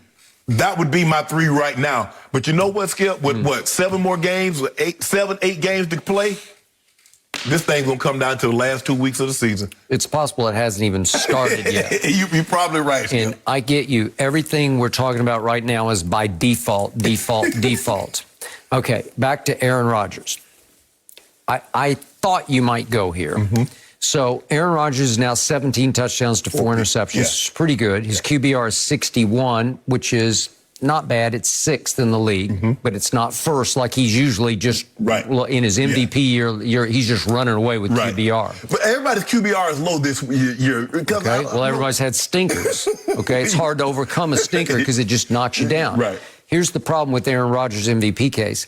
He's averaging 243 yards passing a game. That ranks 14th in the league. That's just a tick. That's 2 yards better, 2 overall yards better than Taylor Heineke. Ben Roethlisberger is averaging 248 yards per game passing. That's 5 more than Aaron Rodgers. So you have little to no respect for Ben Roethlisberger. You think he's pretty much washed up. Yet he's averaging more yards passing per game than Aaron Rodgers, but you're saying Aaron is the MVP. Yeah, but Aaron is the #1 seed. Okay, I got that. He did miss a game, and he the one, you know if Jordan Love did that, Aaron Rodgers would have beat Kansas City. Okay, but how can you call him your MVP when you were so down on him for lying about his vaccination? But that's 2 different things. Well, does it not impact your ability to lead your football team? Well, I think it's going to impact the voters. I know they're going to have... I think he is disqualified. I think the voters are going to have a lot to say. Well, I'm surprised you haven't disqualified him from your MVP. Yeah, Skip, you know what? I'd like to think that I've done a great job of separating how I might personally feel about someone based on and looking at what they do on the field. Okay, I think I've done a great job. Lying about vaccination trickles into your ability to lead your football team. So they actually bleed into each other, right? So then I guess you could make the case, well, he did lose a game because had he been vaccinated, I would agree with that. He might have could have made that game that Sunday. All right, so still sitting there at #2 in QBR because Stafford's still leading, even despite the last 2 stinkers. He's still leading. Remember we had the conversation, Skip. He was so far ahead of #2. Yep. Okay, Brady is still 2nd. Brady is still graded #1 overall by Pro Football Focus. He's still leading the league in passing yards per game, and he's leading the league in touchdown passes at 27. I still got him barely. He's creeping backward because they have lost 2 straight games, and he stunk it up at the end of the game at New Orleans, and he stunk it up early at Washington. And the thing is, Skip, he has 7 picks now. He does. And he has 2 fumbles. So he has 9 turnovers where Tom is normally very, very careful with the football. Yep. Well, let's see how careful he gets from here on, starting with next Monday night against the Giants. What we thought, because last year this time, Skip, it was a 3-man race. Yep. It was Rodgers, it was Mahomes, it was Russell Wilson. And then the last 5 weeks, it was Mahomes and Rodgers. Now, everybody's... Derrick Henry, had Derrick Henry been healthy, Derrick Henry would be leading. Because he would be 1,200 yards right now. Yep. I even tried to make a case for Dak because he had the 1 stinker that was his worst game of his career. But his numbers overall are not that great. So I can't even fight for him. Because they've been running, they've had such success running the football. Yep. No mercy. So, Kevin Durant and the Nets, though, are set to host his former team in a potential NBA Finals preview. The Warriors have the best record in the league, but KD is playing at a high level, averaging over 29 points per game. So Shannon, will Durant prove tonight once again that he is the best player on the planet? I think both guys want to show. Steph's playing that. You better believe it. KD wants to show. Did y'all forget? Y'all remember I came here and we went to 3 straight. We won 2. I was Finals MVP. Steph Curry's trying to say, hold on now. I was a 2-time league MVP before you got here, and we went the 2 championships. We won 1. Yep. So I think it's going to be fireworks tonight. But if I had to pick an MVP, Skip, it's close because Steph has the best record, but KD's been phenomenal. See, I think the biggest thing is because he came off that Achilles injury. KD looks the same. He does. He looks the same. He is at the peak of his powers, and he is going to make a statement. He's going to remind them, I won those last 2 championships, not Steph. And I believe he's going to come up big. I think he'll go 32, 12, and 6. I believe he'll make 13 of 16 shots, and he'll say, watch this, I'm still the best player on this planet. I got Steph going for 40. 40? 40 piece. In a loss? 40 piece. Really? You want a case on it? Yeah. I'll put a case on it right now, 40 piece. On 40 or on who's going to win? I say Steph either gets 40 or makes 10 threes. Okay. Give me that bet. Okay, I'll go 40, but 1 on the Nets winning the game. I don't know what about the 10 threes? 10 threes? Guys, we got 10 seconds here. We taking it? Deal. All right. Okay. You took it. We'll have to see. All right, Skip Shannon, we're back tomorrow. Let's see who wins that one. The Herd is on next. Have a good one.